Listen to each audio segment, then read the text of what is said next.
I have covered so many scams on my channel for well over a decade now, and I'm not pulling your leg or exaggerating when I tell you that the one I'm about to go over I find to be the most ridiculous yet. Not in terms of how intricate or in-depth the scam is, it's not some galaxy brain supervillain scheme, it's your standard, classic, pump and dump cryptocurrency hogwash. However, it was run by an online pastor and his wife, and they brought in over $3 million and personally pocketed over $1 million into their own little piggy bank. And basically, they led their followers to believe that God would make them extremely wealthy if they put their money into Index Coin, which was their cryptocurrency. I've mentioned this before, but I used to be extraordinarily religious. I actually got baptized twice because I was concerned the Lord might have missed my first baptism. You know, maybe he slept in and didn't get to see it, so I wanted to make sure to do it again just in case. I feel like I can say on good authority that this is just downright blasphemous. That is usually something attributed to the work of the devil, where you sell your soul to the devil in exchange for wealth. That's not something God would ever really say, like, hey, put money into crypto and I'll make sure that it 10x's to the moon. It's a good one, trust me. So the pastor and his wife are facing fraud charges for this, and he released a 9-minute response video. And I don't know how he was able to record that whole video without getting smited, because the shit he says in there is just diabolical. I'm not kidding. He says God told him to do this. He says that God was the puppet master behind all of it, instructed him to do this. Basically, he's just blaming the big man upstairs for this whole hoopla, fundamentally saying that the Lord forced him to scam Christians, like when you really boil it down. And that's only the tip of the iceberg. Mudahar just made a video going more in depth on the particulars of the scam itself, so if you want more information on exactly what happened in that regard, check out some Ordinary Gamers video on it. I'm here to focus on the absurdity of it and the response video that he released, because hooey, it is wacky. Someone by the name of Molly White gave us all a blessing of a nice, concise supercut that breaks down the 9-minute video into just the most important moments that he talks about. So that's what we're going to be watching as opposed to the whole thing. Caitlin and I are being charged in a civil charge from the Colorado Securities and Exchange Commission for basically selling millions of dollars worth of cryptocurrency that is deemed worthless by the state.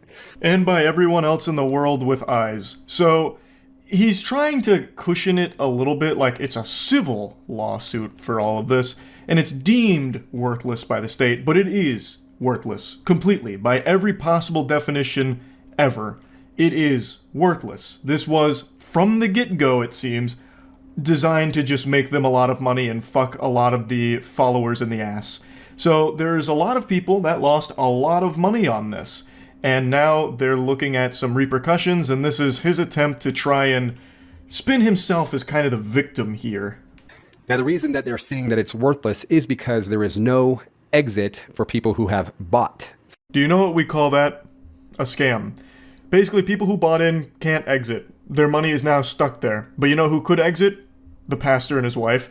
Oh, and they did. They made off like bandits with over $1.3 million. We launched an exchange, the exchange technology failed, things went downhill, and from that point forward, we've just been waiting on the Lord literally for a miracle. So the charges are that Caitlin and I pocketed $1.3 million, and I just want to come out and say that those charges are true. So there's been $1.3 million that's been taken out of, I think it was a total of $3.4 million. But out of that 1.3, $500,000 went to the IRS, and a few $100,000 went to a home remodel that the Lord told us to do. Yes, you heard that correctly. Go ahead and rewind it if you're still in disbelief. He said that a few $100,000 went to a home remodel that the Lord told them to do. What an insightful conversation that must have been with God. I had no idea God was so into interior design. Not many people get that privilege of being able to speak to him directly.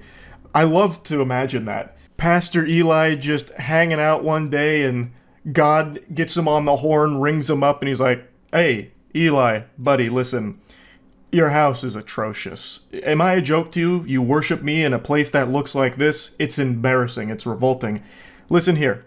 Allocate a few $100,000, upgrade this bitch ASAP, so that way you can start worshiping in style, because this is not what Christianity is about. You're living in a goddamn crack shack, and we've got to fix that ASAP, okay? All right, this is the Almighty signing out. Amen. Saddest part is, this strategy actually works. This is an extremely effective tactic used by a lot of really corrupt, evil pastors, most notably Kenneth Copeland. Kenneth Copeland has private jets, and when asked about it, he defends it by saying that God wants him to.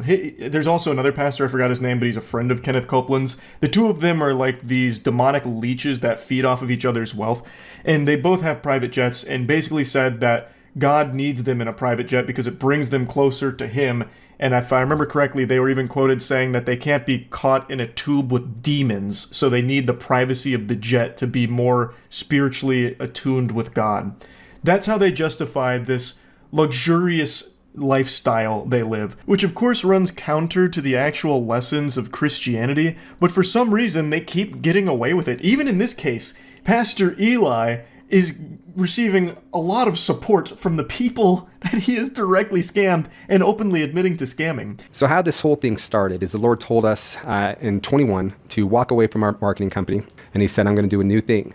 And then he took us into this cryptocurrency. It was a different cryptocurrency other than index coin at the time. Well, that cryptocurrency turned out to be a scam. Oh my goodness, he's portraying the Lord as like a reckless investor here, a crypto bro. How many NFTs does God have, you think? How many Bored Apes does he own? Also, Pastor Eli and God must be like this. They must be tight because they are constantly talking, so much so that the Lord tries to pitch him on cryptocurrency. Like, hey, bud, brother, take a peek at this thing. Have you ever heard of cryptocurrency? It uses this holy technology called the blockchain. We should check this out. You should look into this a little bit, Eli. And then, like, the first coin that God leads him down the path of is a scam. He even just openly says it right there. So, like, the first coin, you know, right after going down the spiritual journey with God, it was a scam. How anyone can hear this senseless drivel, this gobbledygook from Pastor Eli and actually take it seriously and believe it is beyond me. But let's play ball with it for a second. God is the creator, and he's omniscient. And yet somehow he fell victim to a cryptocurrency scam? In his infinite wisdom and knowledge, even he was bested by the cryptocurrency menace. What hope do we have? I can only imagine the white paper on that first cryptocurrency that Eli and God went halvesies on there. That must have been the most convincing thing ever, if it was enough to convince the Lord that it was real. And so the Lord says, give that to them, but also give them a 10x. And I'm like, well, where's this liquidity going to come from? And the Lord says, trust me. Well, as money is coming in, we would be sowing it. And at first it was hundreds of dollars and thousands of dollars, then tens of thousands of dollars. What is God cooking here? It's like a multi-level marketing scheme. He's about to start running a Ponzi scheme or something here. What? He actually hit Pastor Eli with the trust me bro there on where the liquidity comes from? Interesting. Maybe Pastor Eli is innocent after all. It's so... Obviously dropping the sarcasm here for a second. It is crazy to me that someone like Pastor Eli Regalado, or however you say his last name, is actually trying this right now, and that it's actually working. That's the saddest fucking part. I'm gonna skip ahead real quick here. I was going to save these screenshots till after I finish the response, but it just feels natural to put them in right now. Here's some of the responses that he's received from people in the community. What a crazy ride, Eli. I can't imagine what you guys are going through. Prayers going up. What about the crazy ride that all of the victims are going through with over $3 million stolen from them in this scam? Why are your prayers going to Eli, who made off with over $1 million here? Those prayers aren't even falling on deaf ears. Pastor Eli actively uses prayers as toilet paper to wipe his ass with.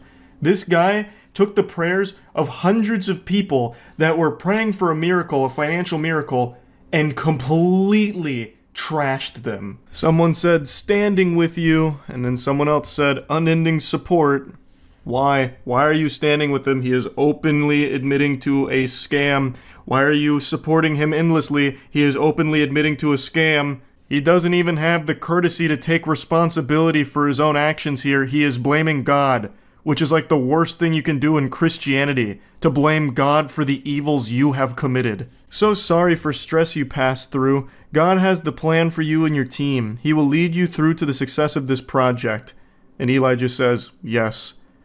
The project is dead, much like the bank accounts for many of the vulnerable people that Eli exploited here. What do you mean you're sorry for his stress? What about the stress of the actual victims? Someone else says, stay in the boat, trust in the Lord, and stop looking at the storm. Amen, Sean. What do you mean stay in the boat? The boat has capsized. There was no boat. It was a fucking yacht that Eli was buying with the money that he scammed from you and people like you. What do you mean? This is not God's plan. Thanks for the update. No one can close a door the Lord has opened. This is not a door the Lord has opened. This is a door Eli kicked open into fraudulent activity, taking advantage of a ton of people that were vulnerable. And Eli says, Isaiah 22:22, brother, thanks for standing and encouraging us through all of it. Of course, everybody is familiar with Isaiah 22:22. It's one of the most famous sermons. It's the excerpt that states, buy low, sell high. These are just a few examples of people still supporting him. It's just this perception that pastors are infallible, and that if you don't support a pastor, that might be sinful on you. It's not.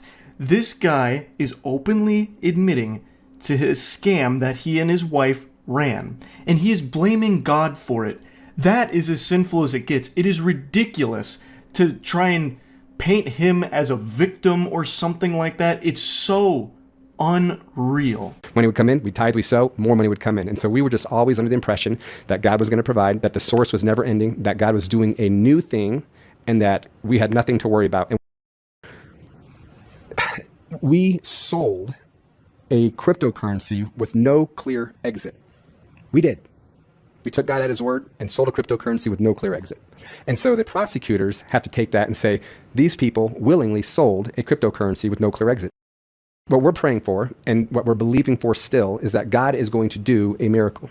God is going to work a miracle in the financial sector. I'm going to go ahead and spoil how this anime ends. There's not going to be a miracle in the financial sector. This is a bunch of baloney. He and his wife are scammers, and they have used Christianity and God's name in vain here in order to pocket an outrageous amount of wealth for themselves. I feel bad for the victims here because I have no doubt that they're on the older side of things, at least judging by some of the comments I've read, so probably had no clue what cryptocurrency was and just trusted the pastor at his word that God was helping and steering this in the right direction. It would help improve their financial security. I imagine a lot of them were probably desperate, especially given the current climate of things right now. There's a lot of people struggling. So hearing something like this from someone you trust, a pastor, who's saying like, put money in here and the Lord will provide and help you out when you need it most. A lot of people would likely buy into that, and they clearly did, and now they're fucking ruined for it. And meanwhile, this guy and his wife have made over $1 million from it and are still trying to spin this as though they're not evil when they are. This is a terrible, horrible thing to do, made even worse by the fact that he won't just own up to it and instead continues to blame God for it, and then still tries to sew in that like little bit of hope that, hey, maybe there'll be a miracle because God's on our side and helping us out. When that's not going to be the case, this was from the very get-go, it appears, a scam. So yeah, a pretty ridiculous situation here that I just had to talk about a little bit. It is foul. That's about it. So yeah. The word fantastic is defined by Merriam-Webster as meaning excellent. It's used to express that something is really good, even great, like Tony the Tiger says. But this definition no longer holds any meaning in my eyes. When I see the word fantastic, forevermore I will now only think of the scam game company Fantastic, the absolute clowns responsible for the day before. It is a never-ending disaster. The rain won't stop falling, but it won't wash away the tears as players who have expected that this game to be good for over a year find out that they were the victims of a giant fucking scam. So Fantastic HQ posted their official statement today where they said this. They dropped this stinky bombshell. Today we announced the closure of Fantastic Studio. Unfortunately, the day before has failed financially and we lack the funds to continue. All income received is being used to pay off debts to our partners. The game has been out for 4 days and they're already throwing in the towel like, it's over. It's done. We've lost all of our money. It's kaput. And it is an absolutely revolting pile of garbage. but it's only been 4 days. I've never seen a studio give up this quickly. It really just seems like a convenient excuse to close up shop and run away and hide because of all of the shady business they'd been up to over the last year or so. But anyway, we invested all our efforts, resources, and man-hours into development of The Day Before, which was our first huge game. We really wanted to release new patches to reveal the full potential of the game, but unfortunately we don't have the funding to continue the work. It's important to note that we didn't take any money from the public during the development of The Day Before. There were no pre-orders or crowdfunding campaigns. We worked tirelessly for 5 years, pouring our blood, sweat, and tears into the game. At the moment, the future of Day Before and Prop Night is unknown, but the servers will remain operational. We apologize if we didn't meet your expectations. We did everything within our power, but unfortunately, we miscalculated our capabilities. Creating games is an incredibly challenging endeavor. We're grateful to everyone who supported us during these difficult years. It's been a fantastic journey over the past 8 years. And then they go through their resume there. So the reason they keep driving home the idea that, hey, we didn't take any money from anyone during the long time of misleading the public into what we were actually working on. We didn't take any money. Thus, we can't possibly be misconstrued as some kind of illegitimate business or a scam. But there's many other ways you scam people besides taking their money directly.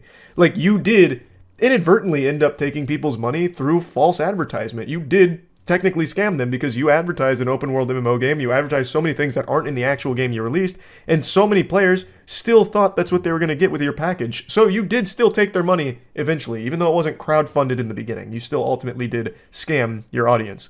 But anyway, I want to break down the whole situation around this studio as well as The Day Before, and also there's a little bit more that's going on here besides just the closure of their studio that I'd like to talk about. I'll get into all that in just a moment. First, I want to talk about Opera GX real quick. Big thanks to Opera GX for sponsoring this video. Opera GX is the best browser available, period.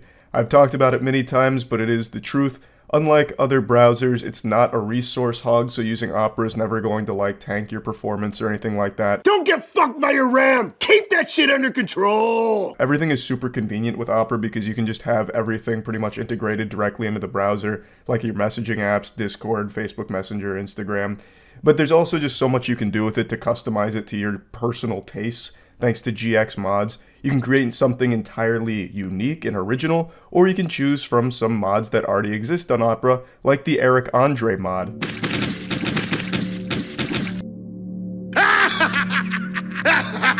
Customize sounds, wallpaper, colors. Do whatever the fuck you want. Another fun feature is the GX Corner, which can keep you up to date on upcoming video game release dates as well as the best deals around, so that way you can find the optimal spot to shop for the upcoming game. It's just so many fun features that Opera has. I highly recommend using Opera as your browser from this point forward. You can click the link in the description below to get started, and thanks again to Opera for sponsoring. Get Opera GX! Now, I'm just going to break down the basics of this if you haven't followed this story. It's something I've talked about for about a year now, and the game just came out, so it's being talked about again. I also just made a video on it. But The Day Before was Steam's most wish-listed game. It was a series of trailers that were advertising a product that never actually existed, and the developers, their studio, is called Fantastic. Thus, they're responsible for the most misleading marketing I've ever seen. That would be like me trying to market myself on Tinder as being 6'5". Like, you can't really tell in a lot of the photos, but eventually someone's going to find out that I'm not that tall. And that's exactly what happened with this game. Everything they were showcasing, this open world zombie game, never actually existed. So what happened is, what did release 4 days ago is this fucking mess, this wonky piece of shit that is unplayably bad. And it's clear that they never ever had that product they were showcasing for a year that people were so excited for. Now, I have a working game theory on what exactly led to all of this. I truly think Fantastic as a studio made all of these trailers to generate as much hype as possible to get an audience hooked on their idea, their concept, to try and sell it to investors, to get a lot of investor backing behind it. So they go through this nefarious plot. They do get a ton of people excited for The Day Before, most wishlisted game on Steam and all that. But maybe no investors ever bid. Maybe they never received any investor backing. So then maybe they felt as though they were pressured at that point. They had their ass held to the fire. They have all of these people demanding a game that they don't have and they don't have the ability to make. And perhaps they were fearful of a potential lawsuit for what they were doing. So then they cobbled together this piece of shit in their colon and poop it out onto Steam 4 days ago, and the rest is history. It's bad. Everyone hates it because it's really, really bad. And now they feel as though they can comfortably wash their hands of this whole chapter of the book and walk away without being in, like, legal trouble or anything like that. That's what I think happened, because I have no other explanation for why they would make fake trailers for a game that they weren't actively making and never were actively making. It doesn't compute. If this was a Kickstarter thing, then I'd get it. Their whole plan was to scam people by getting a ton of money in this game they weren't making. Like, that happens all the time on Kickstarter. But here, they weren't making money throughout this process of, like, misleading people. So what the fuck was the point? I can't quite figure it out. So this is the best theory I have for it. Now, anyway, that's kind of the whole breakdown in a nutshell. Now, I definitely want to mention that the game is no longer available for purchase anymore, apparently. So everyone who's got the game has a rare gem on their hands, because you can't buy it anymore. They closed the studio and they closed access to the game, which makes sense because how could they keep the game open if the studio's not there? Where the fuck would the money go? It'd just go into like an endless void. But it seems as though the goal for this group of goofballs is now to erase the day before from the internet entirely. To wipe its presence, just poof into the night, vanish. So people could move on and forget, and they could all go to their next big scam project perhaps. Because that seems to be the direction that they're trying to go. And also, it's worth mentioning, when the day before released, they themselves posted this bullet point list of very odd things. This is just a really fishy thing that went up, and it immediately sounded some alarm bells for me. On stream, I even said to one of the players, well, I didn't say it to him. There was a player in my day before lobby who was like, man, I can't wait for the updates to really smooth out this game. I said that that's never happening. I knew this game was never going to be updated. Like I mentioned, this feels as though they put it out because they felt they absolutely had to and they had no other choice but to produce something tangible. And now that they did, they run away and can pretend it never happened. And this bullet point list is the main thing that made me feel that way. So it's like, to our future player who will dive into the game on December 7th, we made this for you. So like almost a little victory lap, you know, it's a celebration together. We'll continue improving the game and adding content.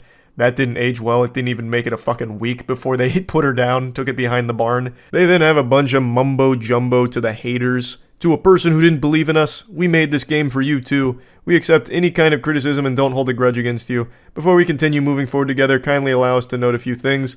Please forgive us for not doing the best marketing and teasers. We learn something new and improve ourselves every single day.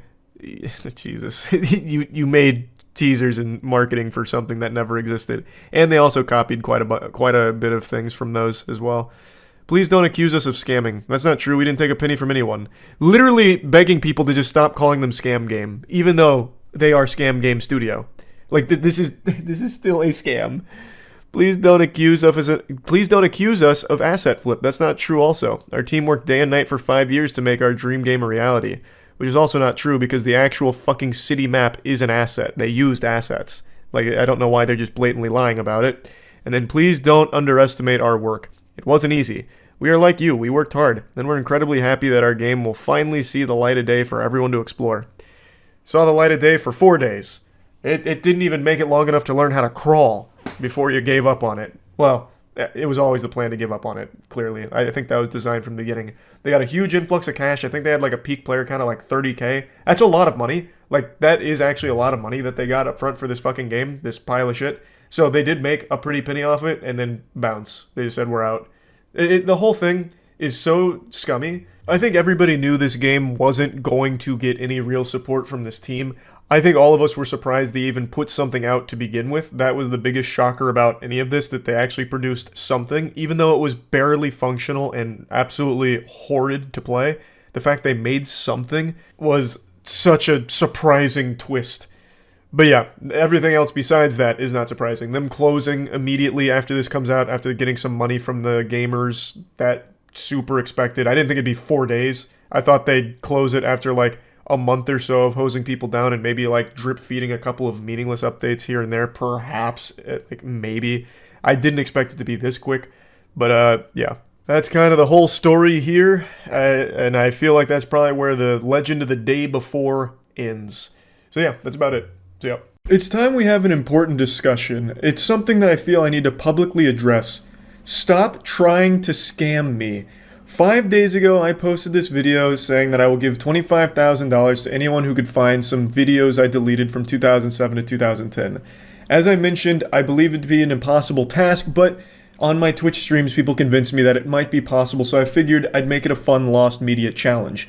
Since posting that video, I have been inundated by low-effort scammers trying their best to deceive me. Like some real dog shit things like, Charlie, I'll double your Bitcoin and find your videos, just send the 25K first.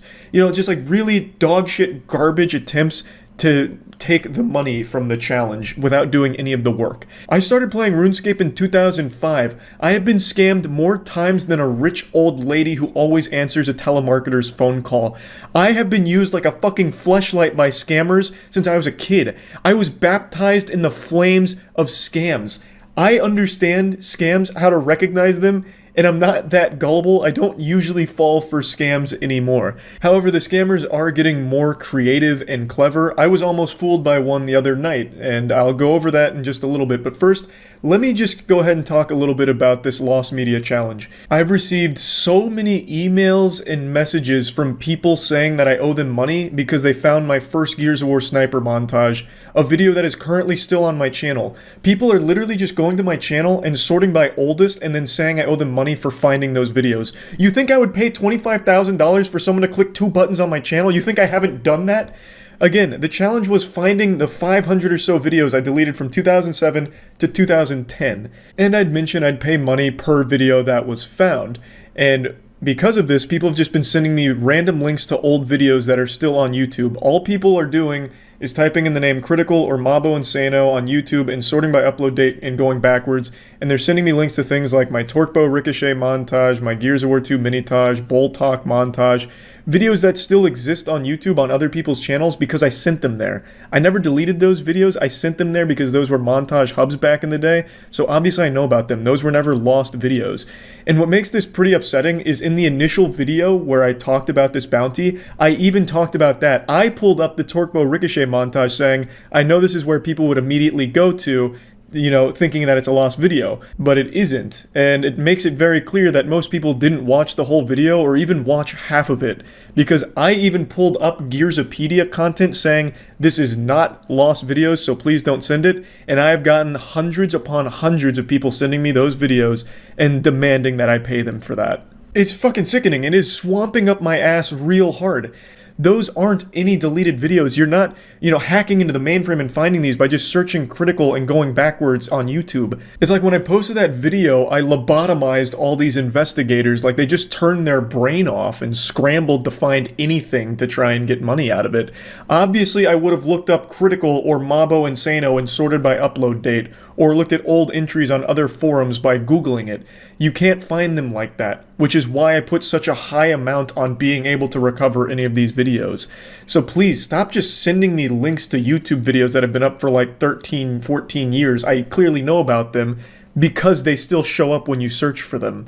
Another thing people keep sending me is the archive.org dump, which has a lot of videos from my channel on it, and they're saying, look, Charlie, I found all your old videos, so where's my money? But what they didn't even bother to do is looking at those titles to see if those videos are deleted. The answer is no, they're not. In that entire archive.org dump from my channel, all of those videos are still on my channel, except for a couple that got blocked from old copyright stuff. But they're not old videos. Those are like 2014 stuff that got blocked on that dump. So it's not what I was looking for, and no one even bothered to check, and they're still demanding money from me for it.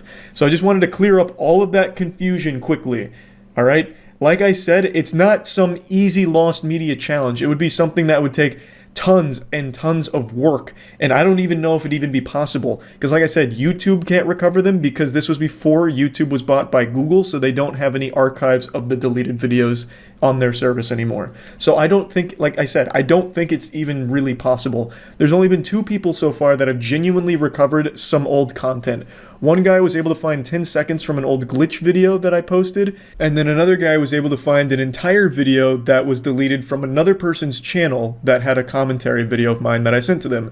From Pixel Enemy's channel, I made a guide for Star Wars Force Unleashed back in 2010, and that channel deleted it at some point along the way, and someone was able to actually recover it. So a bit later than what I was looking for, because it was never a video I posted or anything like that, but even still, that was extremely impressive, and it is actually the only deleted video that has been recovered by someone so far. So yeah, I just wanted to do a PSA on that entire thing before showing you what I believe to be the most clever attempt at scamming me so far. This happened on stream a few nights ago. I stream every single day at twitch.tv/moistcritical. Please stop in, put a few extra inches on your penis. We have a lot of fun over there. I'm probably streaming right now, and I would love to see you there. So come on in and say hello to me right now. Twitch.tv/moistcritical. I'll put a link in the description. I see. This is a pretty good thumbnail. Halo 3 Dark Venom's Lone Wolf game. Let's see. No! Someone did it! No way! There's hope! Someone actually recovered one of the deleted videos. Let's fucking go. Is there audio? Hold on, I have it muted. No fucking way! Wait, how? Yeah, send me either an email or a DM or something. And tell me what kind of work went into this. I'm pretty optimistic now. That's fucking big. So this was one that I deleted, like genuine. This was not uploaded anywhere else. At least not that I'd ever found. It wasn't on archive way back. No random channel, nothing. This was a fully deleted in the void video. So Mabo Insano Hunter, make sure to DM me or email me. Which one? Who put that in the chat? Let me see. And I need to make sure you're like the actual one that did this and didn't just take someone else's work. But yeah, I'll pay for this one. It's 25 grand for the entire bounty, like if you find every single one of them, but I'll go video by video. But I want to know what kind of work went into this. How are you sure this is your video? Because I absolutely remember this. This is the right map. This is the right song. It's the right length. I never went above like 4 minutes. Also back then, you couldn't go above 9 minutes. 9 minutes was the limit, so I kept everything super short. Let me see. Let me see if they show the Dark Venom name. Because maybe you're right. Maybe they did just somehow... It'd take a lot of knowledge to be able to recreate it like this, though. Oh, you might be right. I don't see Dark Venom there. Oh, fuck, you might be right. But how? How would they... Wait, this is very deep now. Everything about this was right, but there is no Dark Venom here. As far as I remember, he didn't have another gamer tag. Because you mentioned the song in your YouTube Bounty Hunter video. That is true, I did mention the song, but I never mentioned the map. I don't think. I don't think I ever mentioned the map. I can't really rely on like my memories of how the match looked, because that's not very reliable. Yeah, you're right. Ashy360 did post it first. Huh. That is very odd. There is no Dark Venom here. Thank you, Twitch chat, for looking out. So Ashy was first, for sure. Comment your name down here, or like your email or something, so I can get in touch. They could have found the map on one of the stills from your video. True. That's true. I also... But this, again, I can't really rely too much on, like, my memory of the game itself. I don't think he even won the game. From what I recall, I don't remember him winning. I just remember him dropping a decent amount of kills, because, like I said, we weren't good. We were never good. So him just doing well was, like, crazy to us. If you Google Lil John Paul 11... The guy's original channel pops up. Okay, let me see. The murder of John Paul I. That turned up nothing. You were right. That changed everything. I don't know what to believe, man. This has gotten very complicated. That means it's not recreated. That, again, that's why I'm saying it's very interesting. But if this was the Dark Venom game and he was, like, this is all genuine, his name wasn't John Paul. His name was Nelson. Not to throw the guy under, but I have good memory. I remember Dark Venom's name. His real name was Nelson. It wasn't John Paul. So I don't know why I'd have a Lil John Paul name.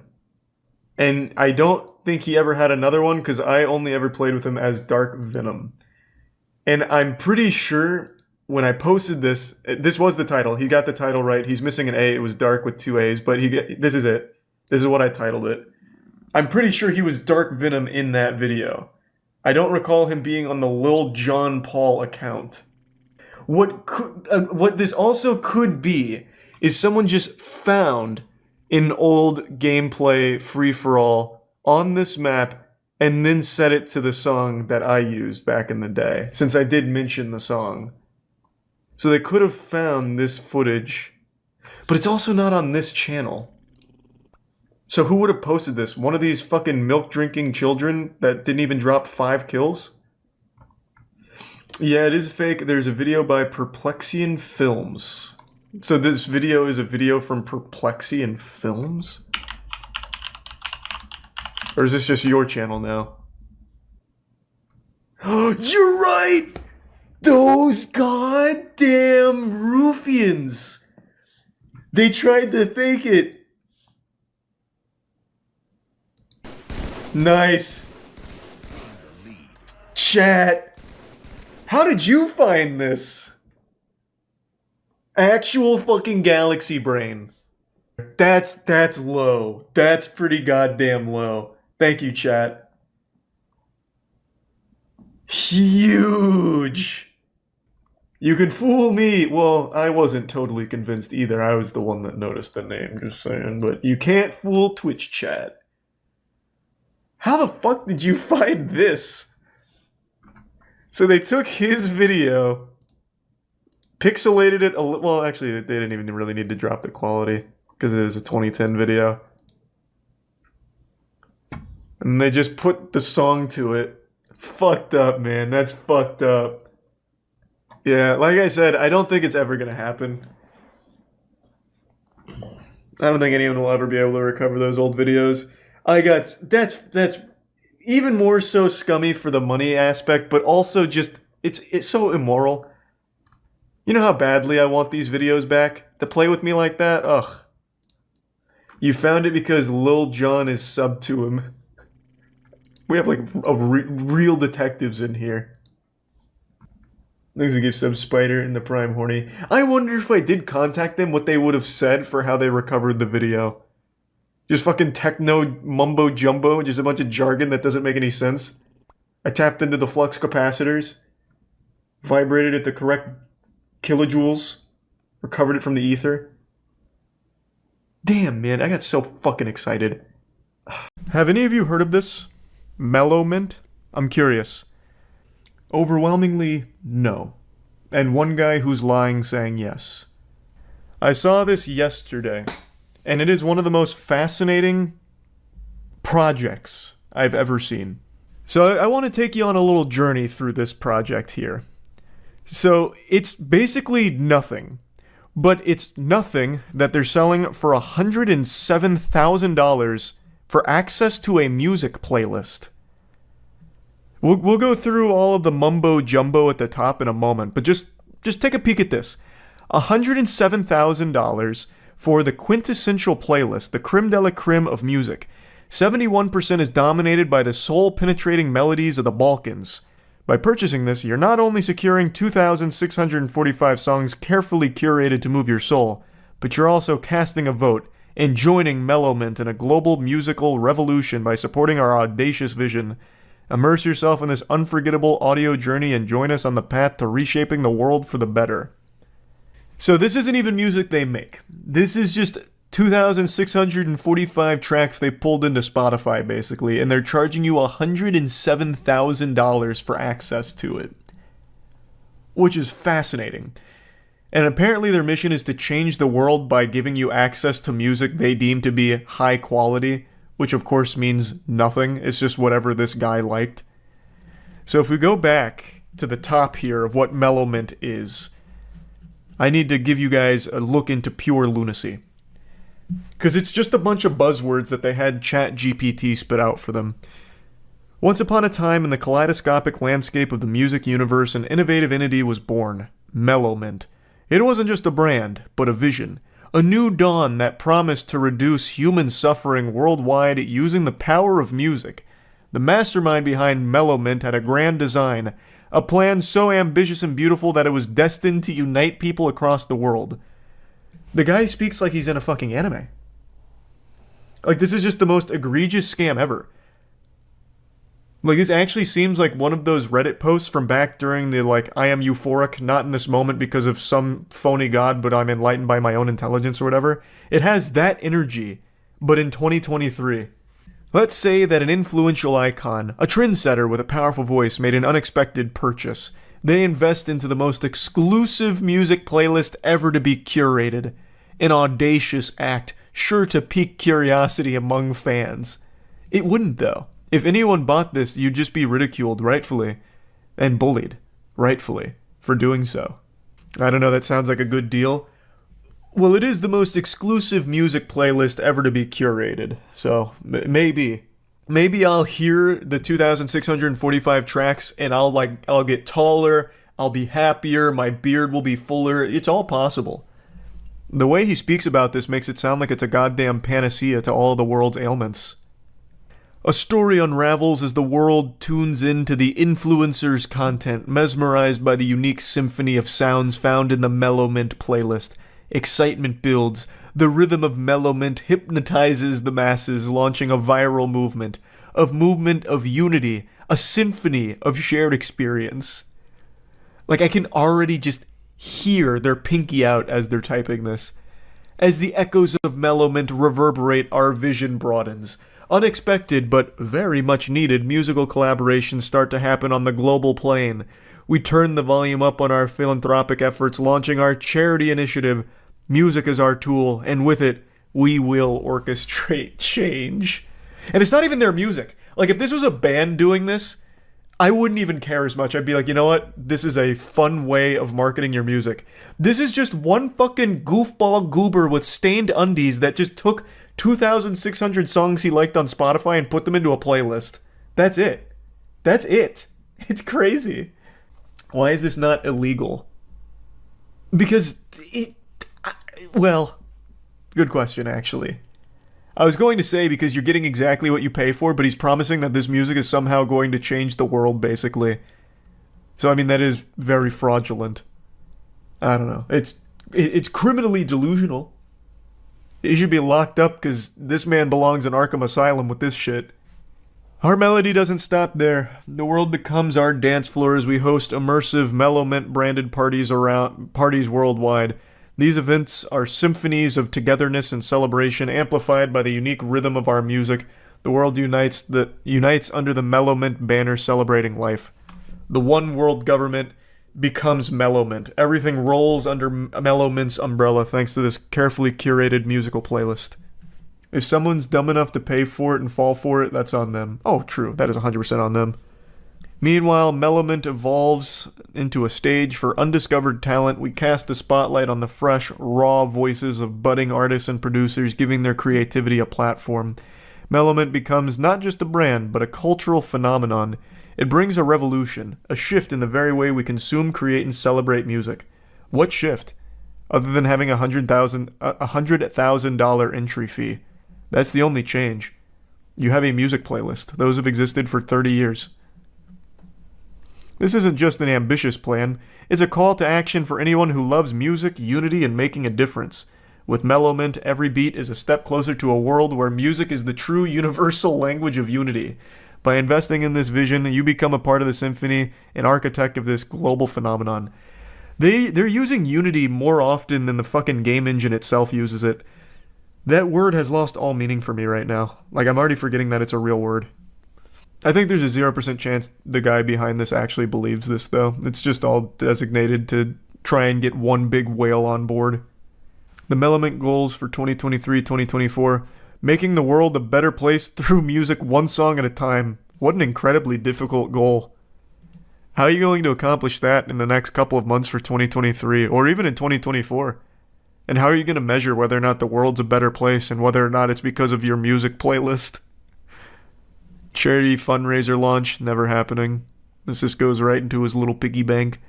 Celebrating life with Mellowmint branded parties worldwide, again, never happening. No one would go unless you paid them to go, which you're not going to do. Showcasing and helping careers of fresh producers, talent and artists, connecting artists and producers worldwide and inspiring collaborations. Lil Pump, 6ix9ine, Future, Travis Scott making a track on Jewel Marcel, Murad type beat. EU beats in the following text. I'm sure they'd love to collaborate for Mellowmint. I bet they'd love to hop on that together. Lil Pump, 6ix9ine, Future, Travis Scott, vibing to Balkan music. They love Balkan music here. That was one of their big selling points for the $100,000 package. And who's to say they're not already vibing to Balkan music? US rappers collabing with EU artists on EU beats. Trap beats are boring. Well, I was just about to buy it too, and now you've insulted my tastes. I'll take my business to the other $100,000 playlists. Scoundrel. If I only knew I had 170 days left to live out my life, this is definitely where I would spend my money. If you're dying, you don't want to die without listening to this playlist, so put your money where your mouth is. The Quintessential Playlist is a handcrafted masterpiece carefully curated over decades and passionately fashioned from thousands of albums and tracks. It is an extravagant marvel in the world of music. This exclusive collection is nothing less than the culmination of a lifetime devoted to exploration and adoration of good music, an enduring testament to the transformative power of rhythm and lyrics. Who dictates whether or not it's good? Just this one weirdo's tastes? Probably not a single #1 hit on that playlist. Oh, absolutely not. You think he would besmirch the handcrafted beauty of this playlist with a Billboard topping song? Disgusting. No. This is for real music, such as the sound of 3 trash cans being banged together. Oh, yes. Just even thinking about that starting to change the world for me. Venturing far beyond the realm of the ordinary, the Quintessential Playlist is a result of countless hours, days, and years spent delving truly deep into the global music vault. Every song is handpicked meeting the toughest criteria, every track polished to perfection, every melody carrying its own unique story. This prodigious compilation is a comprehensive reflection of the world's best musical landscape, the musical brilliance of countless artists, the raw emotion encapsulated in their creations, all harmoniously compiled into 250 hours of exquisite musical experience. Brother, what are you talking about? At the very bottom of this, it says that it's 143 hours. You're lying. This says right here, in plain, ordinary English, 2,645 tracks equate to 143 hours of listening time. Where's the 250 coming from here? Are you lying? Are you telling me a lie? Oh my god. How am I supposed to trust them now with my money? But yeah, I saw this project yesterday and I was just blown away by just how shameless it is. With a Quintessential Playlist, you don't just listen. You connect to the world and reaching a global audience. It's about bridging the gap between continents, cultures, and individuals, about resonating with the collective heartbeat of humanity. Experience the influence, the reach, the significance, the Quintessential Playlist. If there's no The Gentlemen on it, then this whole playlist is worthless. And here's the party they're talking about that's never going to be thrown. I actually feel like this is made by the guy who made Firefest, and I already forgot that fucking goofball's name. But it's basically just like the same thing. You're buying a ticket to the once-in-a-lifetime event that mirrors the vibrancy and energy of the music it celebrates. It's just a blatant scam. That image was generated by AI, was it? Oh yeah, it was. The hands are fucked up. This actually is just an AI image. Cute. Well, I mean, he's not saying the party's been thrown yet. It's just, it's coming. And this is them showing you that. Oh! I never even scrolled down this far. There's a $35 taste test. Not ready to commit? No worries at all. The taste test will change your mind. Dip your toes into the boundless ocean of music with our sample offering. A finely curated selection of 17 extraordinary tracks gives you a small yet immersive glimpse into the mellow mint universe. Soul-stirring heart of Balkan tunes, electric energy of European rap pop, and an intoxicating whisper of sultry reggaeton. If you pay $35 for a fucking playlist, you deserve to go to jail. Straight up. And if you pay $107,000 for access to a playlist, you deserve to go to hell. Like, I don't know what to tell you. This is tragic. Very cool, though. That's the mellow mint difference. We might start seeing a subtle change in the world for the better, and we'll know who to thank for it. But he's delivering on everything he promised. It's most certainly life-changing being $107,000 in debt. Oh, this, I would not have expected this. Here. The first thing that comes up when you go to the Mellow Mint Twitter is this tweet. The carbon emissions and global warming agenda is a globalistic construct. The climate is a dynamic system and there's so much to it. The Earth naturally cycles between hot and cold periods, which have been documented. It immediately goes into, like, this is all a globalistic agenda. When it's all about, listen to the Balkan music for $107,000, we're changing the world. Unity, this and that. Very interesting. Yeah, I talked about this a couple days ago. So when I watched the speed stream, I got to see most of it as it unfolded. It was so wild. So Speed recently did an entire stream dedicated to shilling a crypto called Paradox Metaverse. It's embarrassing. The whole stream was a disaster. So it started with a PS5 giveaway. So you see all the PS5s behind him, and the whole thing with the giveaway is, give it to the chat. Thanks for supporting Paradox Metaverse to the moon. And Speed would take out a sledgehammer and break the PS5s, which I think is terrible. I think it's a fat L.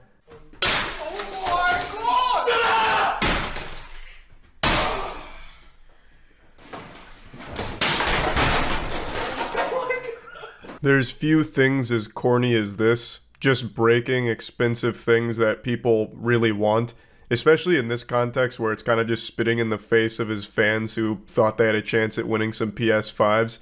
I sent it all to CoffeeZilla right before, going live, so a couple hours before, and CoffeeZilla started researching it, and he made this video, he did the interview.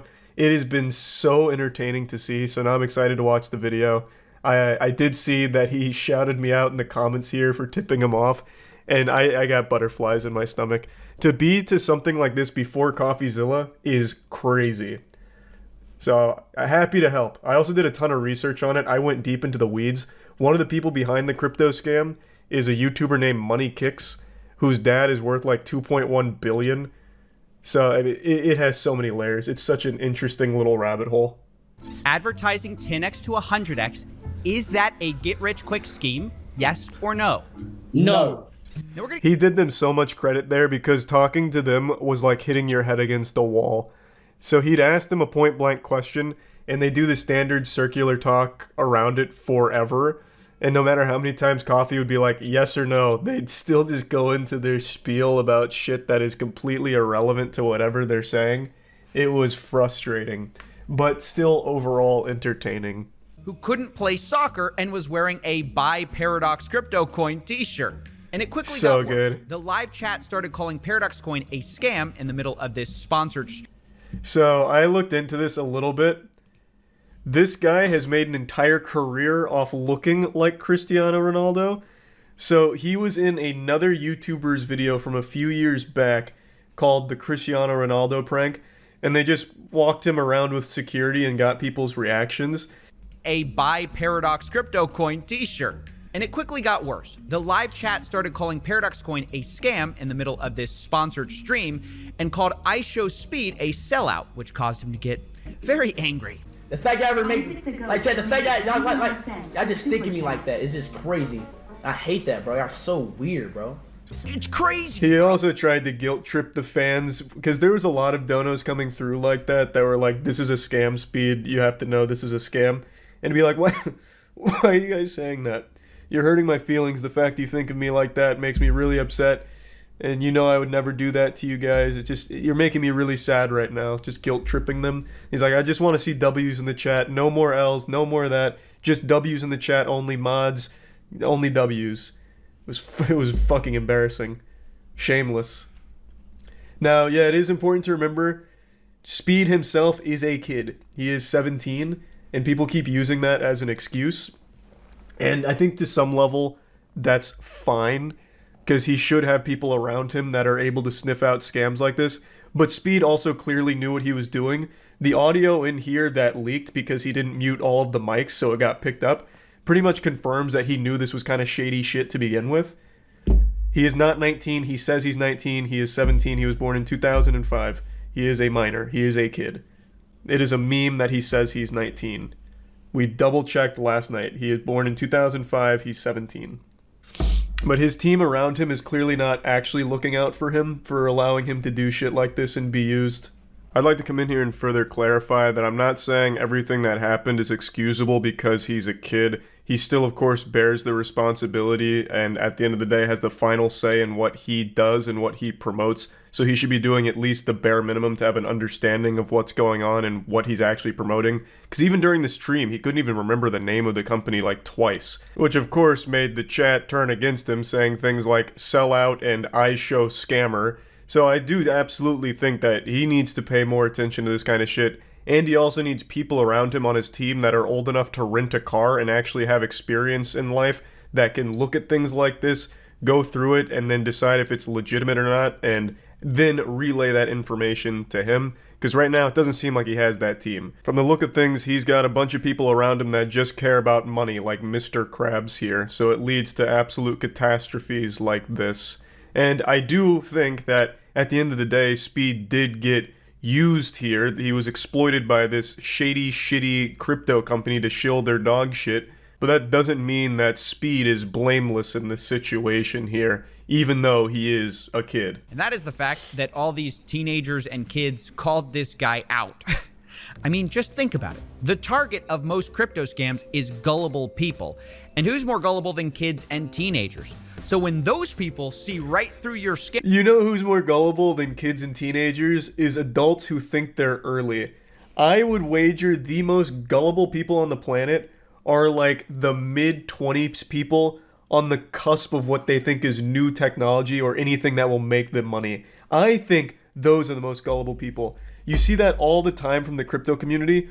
Hey, can someone recover my NFTs? I clicked on a link in my emails talking about minting new boof tokens, and now all of a sudden my whole NFT collection's gone. I think I got fished. Any help? Like, you never hear the end of that shit. I think they are much more gullible than kids. 100%. The only problem is he forgot to fully mute the mic. So what do I do now?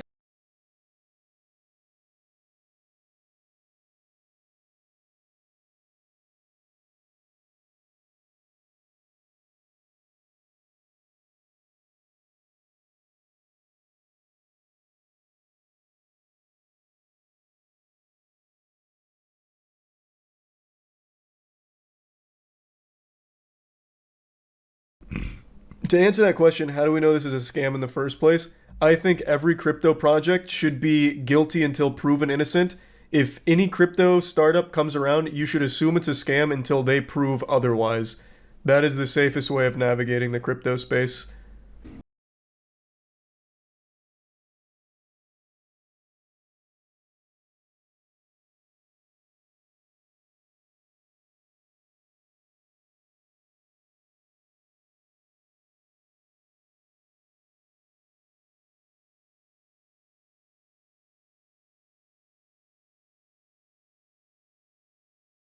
Equality. And I took issue with It's that. pretty close.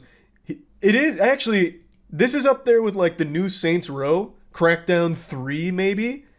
Like, it's not far off. Also, from what I was reading, they used a lot of stock assets.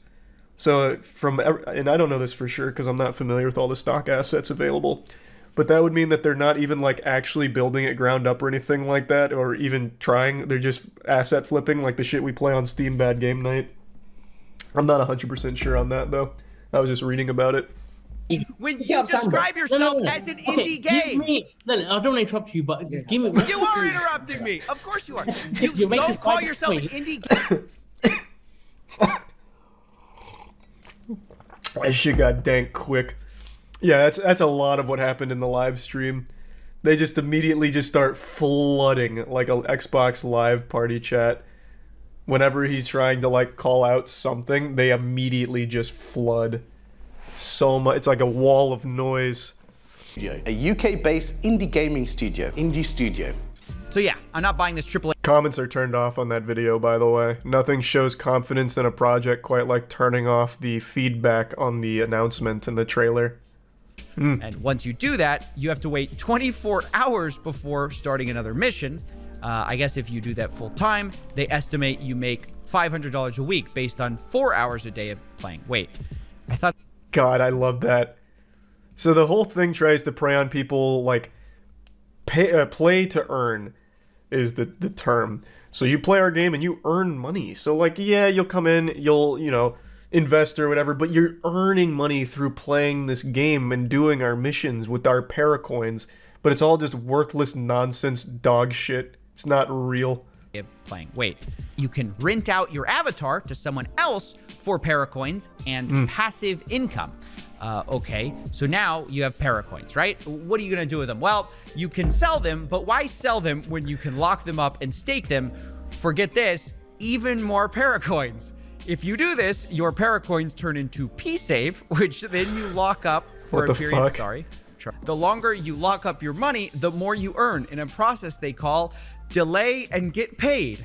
Sure, the I guess. fuck? Now, if you want to understand how this entire staking process works, their flowchart That's a head will leave you scratcher. even more confused. Here it is. And instead of explaining it, I'm going to label all of this Ponzi nonsense. This Well, let's not write it off too quickly. Let me take a peek here at the old flowchart. Staking process. Para used for P-Save. Para distributed. Para used in purchase for the staking protocol. Staking pool, which goes into the initial stake withdrawing from pool and getting rewarded with para coins. And now your stake is complete. Easy. But now staking pool and the funds dip below 50. A conditional mint comes in. And then what the fuck? It's all simple, honestly. There's 7 more. So if you're not a gamer, they also give you other schemes you can get involved in. For example, there's the Paradox DAO, where you can stake PDAO coins to earn up to 10% a year in returns. And if that's not your thing, you can try the Paradox Pad, where they promise So many 10x options. to 100x multiples if you invest. Okay. They made a bet here with CoffeeZilla where they said they would change their name to CoffeeZilla if Paradox Meta didn't open to 20 to 30 bucks and it opened to 10 cents. Here.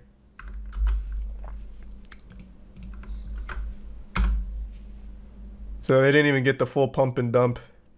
So this is where that bad girl kicked off.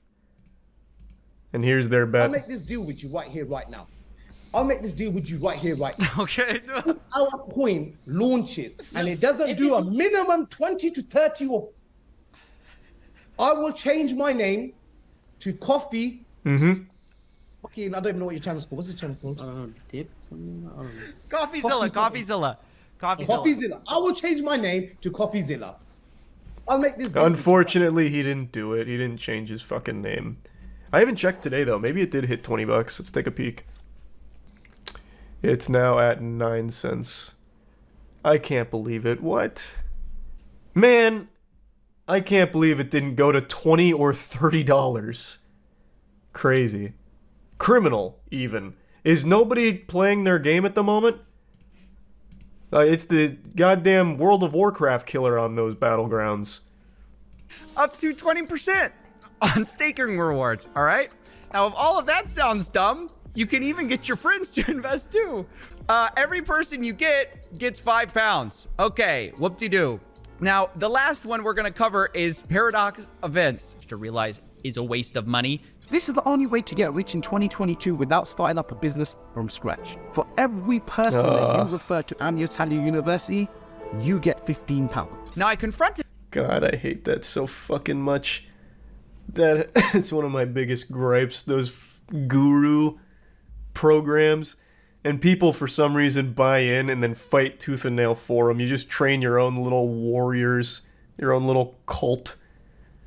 No, I think saying that this is the only way you're going to get rich is wrong. People don't get rich on affiliate programs? People don't make a living. It's not the No. only, you say I found the only way to get rich. But also no. Knowledge. I would be so curious if there is anyone that has ever got rich from affiliate programs. I would be shocked. Like, not, obviously, at the top level, affiliate programs are great for the gurus. They make millions. I'm talking like a normal, just random person. Yes, I am a career affiliate promoter. I bring people to this goober's university for money. And now I own 5 Ferraris in this garage. I'm doing a bit of businesses. We've done, alhamdulillah, we've done all right. Very good. Now we're just celebrating life in the sense, life is step by step, you know. Thank 100%, God, 100%. Wait, how's Money Kicks talking about life is step by step? You don't understand, What was your Coffee. step one? Being the son of a billionaire? What? You what don't was your get it. step You just two? don't get like it. At that point, is he just talking to people like, hey, have you tried step one yet? Now, this is the whole crew, basically. Yeah, he was just, again, born rich. Dad's a billionaire. Yeah, the video he's showing is this one as well. So Money Kicks posted this right before the speed stream. Oh my god, he took it down. Okay, unlucky. Okay, I guess I should have saved it. It was spending a day with a crypto billionaire and I show speed. That was the clip that he got it from. But it was a rough video. It was rough. So that's just what it sounds like to me, and apparently to a lot of children and teenagers. So I think it's probably gonna flop. But now that you understand what Paradox is, it's time to go back to I Show Speed, trying to keep his chat from figuring out what's going on. All right, so look, it's cool now. Relax. Yo, relax. Why listen to the chat? You'll see no more scams. Trust me. The mic is on. I know. I'm just trying to make. No, bro. You know what I'm doing, bro. Oof. I'm not gonna say that, but then it's gonna be obvious, bro. Yeah, I think it's a little too late for that. Stop spamming. I'm not a scammer, bro. Why they keep spamming? Bro, I'm not a scammer, dog. I made a little mistake, you know, that I wish I never did, but I'm not a scammer, bro. Now, at the very least, Speed apologized in the very next stream and looks like he cut ties with everything. So, this was pre-sale. They didn't go live on that day, I don't think. I think they went live yesterday. So, hopefully, no one in his audience lost any money on it. But what an absolutely reputational nuke he took there. Fucking bit a fat L, unfortunately. No one decided to do any level of thinking about that partnership there. But yeah, this Ronaldo impersonator moment was so special. It was so fucking good. They bring in the Ronaldo impersonator, play it off like the real Ronaldo, so they hyped it up for a long time. They're like, if we get enough Paradox Metaverse to the moon in the chat, we'll bring out something special. Go follow the Twitter, here's the Twitter, go follow it. And they got 2,000 followers. They're like, oh fuck, that just unlocked it. Turn around, Speed, close your eyes. We got a special surprise for you. Guess in the chat who it's gonna be. And then Paradox Metaverse to the moon. And they bring out fake Ronaldo. They bring out Chris Orlando here. And they all play it off like it's the real Ronaldo. And almost immediately in the chat, people are like, what the fuck? That's not Ronaldo. It was quite an obvious joke. Not to everybody, though. In fact, if you go on Twitter right now, Speed posted a picture with the impersonator. There are still so many of his fans that think he met the real Ronaldo, and they were reflecting on this stream, and like, it was great to see Ronaldo socialize with you like that, and he knows who you are because he did one of Speed's things, and like, holy shit, Ronaldo actually knows who you are. So there are a lot of them that really believed it was the real deal. They were trolling. You like to think that, but I just don't believe it. You have to remember, a lot of his audience is kids as well. It's of course important to mention that during the stream they do eventually drop it and reveal it's not the real Ronaldo, it's an impersonator. It's not Cristiano Ronaldo, it's Christopher Rowland. But I think a lot of the kids only focused on the part that went viral, which was Speed's reaction to meeting Ronaldo, where he's yelling and screaming and shit and hugging him. So a lot of them still to this day believe that he actually has met Ronaldo because of this moment. Why did he destroy the PS5s? He thought it'd be comedic? I don't know. That was bad. Like, even before all the crypto shit started, they led with the PS5 stuff and he was breaking it and immediately turned chat against him. I don't know why you'd ever do that. I hate that shit. That was a trend back in like 2009 or whatever, whenever the PS3 came out. Going to GameStop, midnight release for PS3 and breaking it. And it was always so fucking douchey. And it is still douchey to this day. Why? I don't know, man. They must have thought that it was a good joke.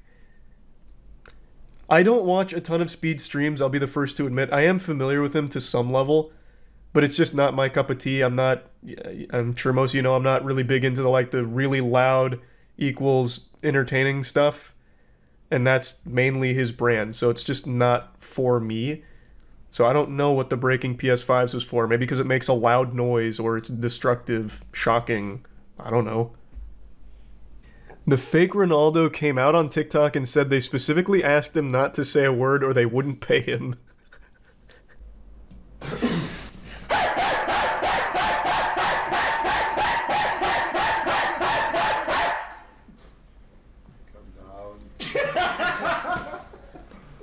This isn't what I was talking about. What are you? Are you like Ronaldo brother? Chat, who is this guy? And the resub Fuzzy and Abby and Phony. Yep, that's that whole situation. Pretty wacky stuff. Who is the biggest joke in all of sports? Some people might argue the Washington Generals, which is the team that the Harlem Globetrotters always play against. They travel together and the Harlem Globetrotters always win against them because the Generals are just there to have fun with the Globetrotters in order to make a spectacle out of the whole thing. They're kind of designed to lose. But they're not the biggest joke in sports. That honor belongs to one man in particular. His name is Dylan Dennis. This goofball is someone you might have heard of because he's that coward that started a lot of shit with KSI, and then the second that it reached the fuck around and find out moment, like a week before they were actually supposed to fight, Dylan Dennis backs out and weasels his way out of it, coming up with all kinds of pathetic little excuses, and then still tries to act tough.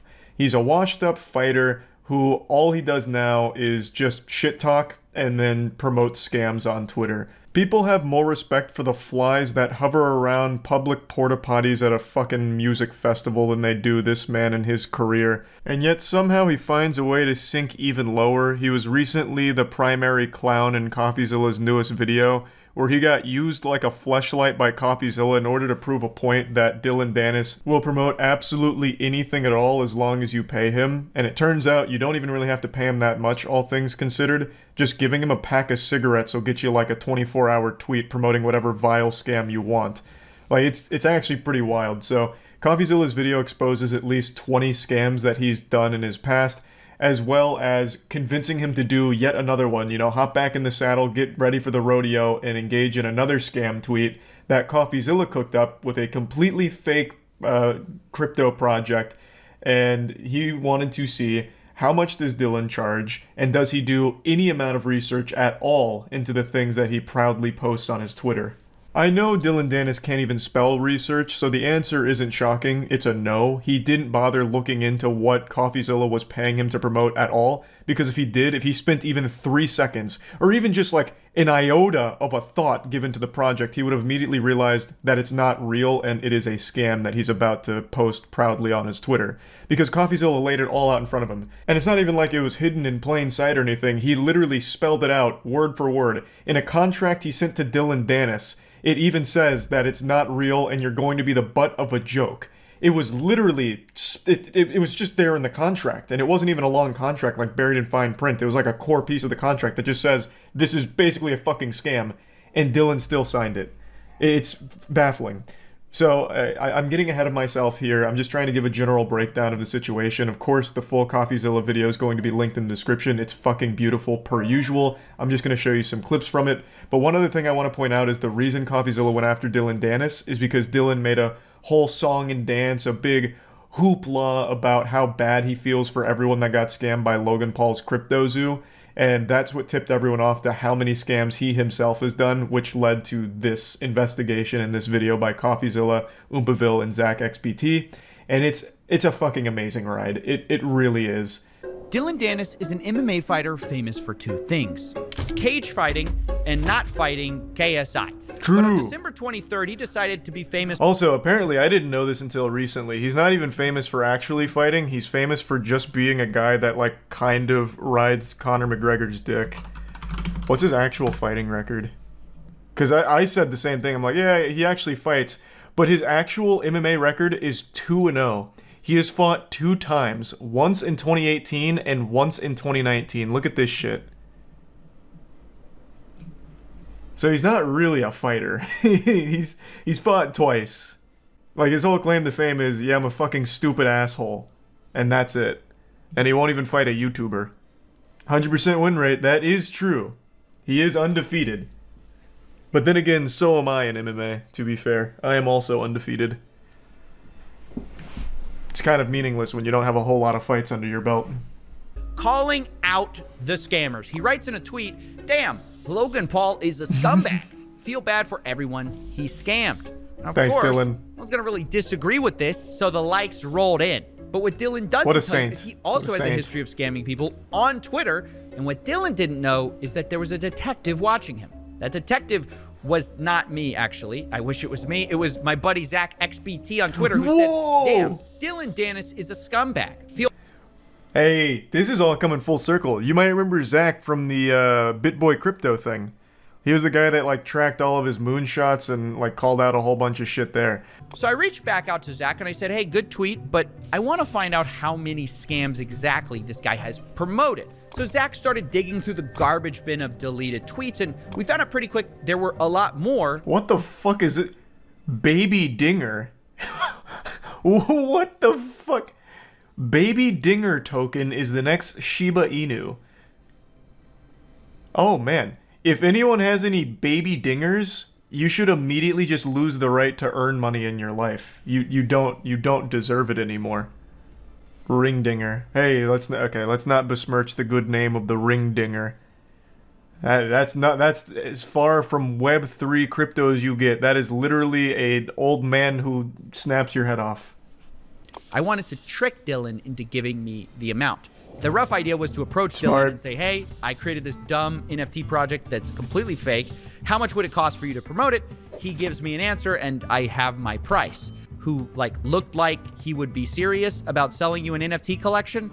And that's when I thought of my buddy Oompaville. Yes. He's a guy who's actually really sweet in real life. I did know Oompaville played a big role in this here.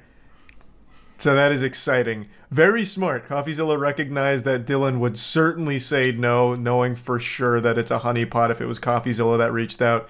So he used Oompaville, whom, I mean, that looks like a well-adjusted man to me. Like, that's a trustworthy face right there. So he used him as the proxy. That's genius. We can provide all the marketing copy. Please let me know, as we're trying to launch relatively soon. That website is not a real crypto NFT platform. Nothing in this video is a crypto or real NFT, so Yeah, you cannot buy obviously, crypto. With this. I want to for be sure. super clear, because Dylan immediately responds with, "Want to do a tweet?" And then I love this next part. "What is it?"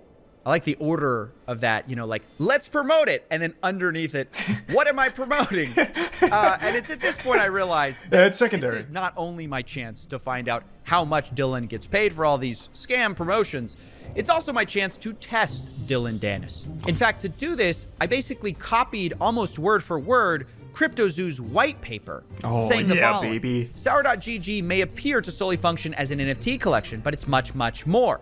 Sour allows users to earn sweet tokens that are openly traded via a yield that is based on the rarity of a given candy NFT. I'm going to tell you right now, Coffee, I love the attention to detail here. I think that is super smart. I'm not convinced Dylan Dennis can read. I think he might be illiterate. So he just saw words on the page and he's like, man, This is legit. All these words, they have meaning, I have no doubt. I'm in. I am confident he had no fucking clue what anything in that white paper said. But I appreciate you went the extra mile and set it up that way for it. Look out, adventurer. Now, this is a sentence which means nothing unless you lay it out by the first letter of every word. And then it spells CoffeeZilla. Oh! So, don't say I didn't warn him. And obviously, that's even way if too I smart for hadn't warned Dylan. him, Dylan Dennis surely wouldn't promote a Crypto0 project, right? Because he's, he feels too bad for the victim. And then ETH? Question mark? And at this point, I'm just a little surprised by how easy this all is. Zero due diligence is I'm not being surprised done at all. here. We have created the weakest facade possible for an NFT scam, and he's just immediately on board. After we settled on that, he sent me payment information. I am shocked he can even get 5K for a tweet. His Twitter isn't exactly what you'd call booming. The only time he gets engagement is when people are laughing at him. Like here, let me go to his Twitter real quick. Let's see, what's his most recent tweet? Because he deleted this one, I remember that. His most recent one is, if Alexander Volkanovsky beats... okay, it's a fight. I'll give one person who likes this tweet $1,500 and must be following to win. So he's actually having to do he has to farm. He has to do giveaway farming. But before that, it's literally nothing. And he got 8K likes on the farm. So even by those standards, that's pretty low. So I'm shocked that he's actually asking 5K. Though I doubt many people are actually giving it to him. Dylan gave us a brand new crypto wallet just for this transaction. Whoa! Which seems to imply that he probably makes new wallets for every new deal he does, which is definitely not true. his own idea. And at this point, I realized I had a choice to make. Someone told him to do that. Take what I learned, present it to you guys, and stop this little charade I had with Dylan and make my video. And Dylan would just keep doing this because his fans wouldn't know. Wait, Or what was that I last could- one? Was that Face Writers? What the fuck? Did I read that correctly? Right before Baby Dinger. And Dylan would just keep doing this. Oh, I'm writing with Faceless. Gotcha. I thought that said Face Writers. I was like, damn, another fucking wild one. Because his fans wouldn't know. Which is actually pay Dylan to post a link to our fake NFT project. But the twist would be, as soon as he posts that link, it will become a website dedicated to every scam tweet Dylan Dennis has ever done. And remember that this website would be linked by Dylan Dennis himself to all of his fans until he kept the tweet for certain periods of time. And to my surprise, he agreed to the terms. And that's smart. That's super smart. Yeah, so space it out so that way you can get the most juice for the squeeze here off the tweet staying live. I can also promise you, Dylan Dennis has no idea what any of these words he's using here mean. He's used too much punctuation. There's 2 periods in there. That's far more than his reading level permits. He's got percentage sign in there, some underlines, parentheses. Dylan Dennis tapped out once he saw payment structure. He's like, all right, payment. I know that one. Okay, whatever else.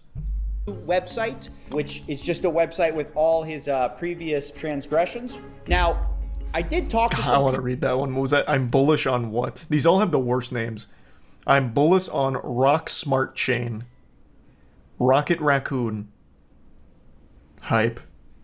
from ZachXBT. He found over 20 projects that Dylan promoted and then tried deleting, where many of them were rug pulls and scams. It was at this point I drew up a contract for Dylan to sign before this whole thing goes live. He didn't read it.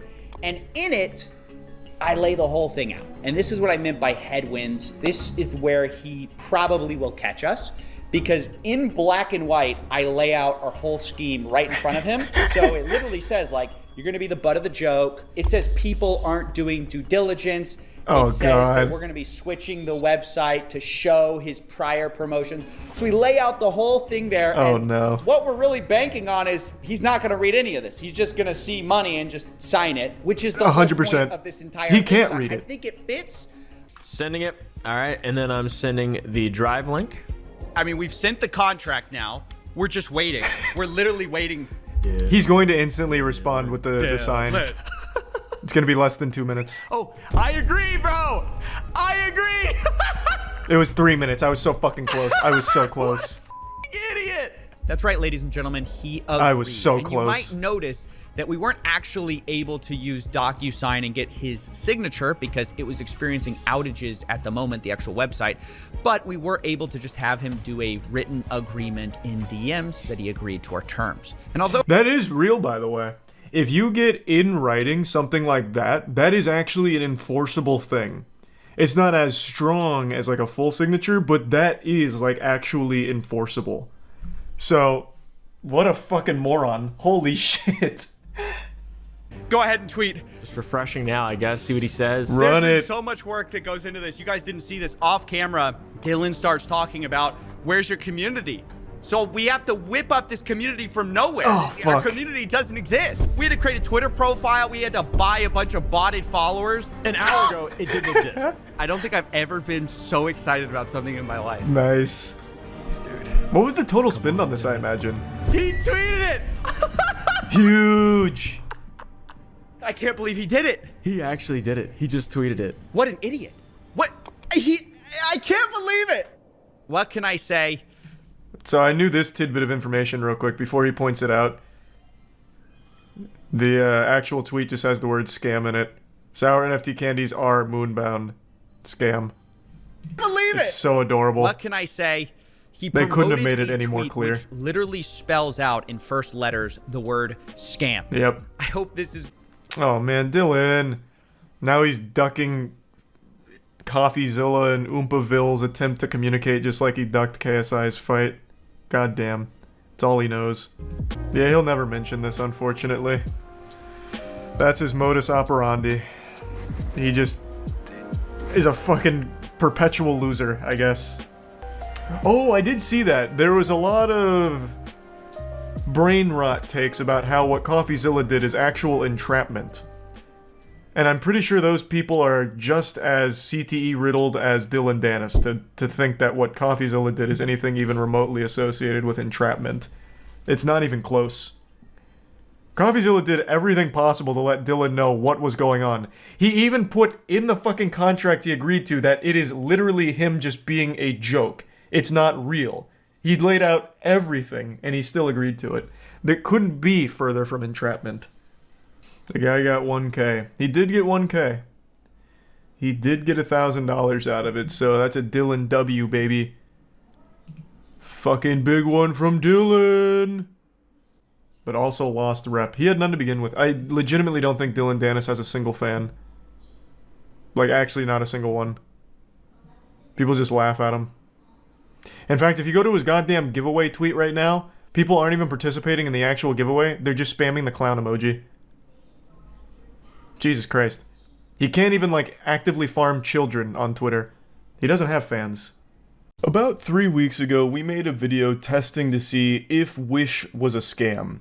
And the results were surprising. The answer was no. We got everything we ordered and the quality was about what you'd expect for the price you paid. The video was a lot of fun, and a lot of the items we ordered we actually use. In fact, a lot of the clothes and fake jewelry I wear going out to bars and clubs pretty often, so it was very productive. I was very satisfied with our Wish purchases.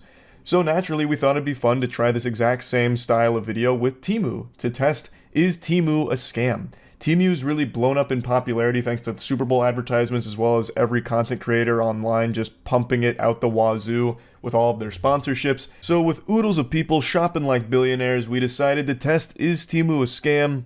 And hang on to your hats, sailors, because I'm going to spoil the surprise. For us, the answer was a resounding yes. Let me explain what happened and why this video is already so different from the Wish one.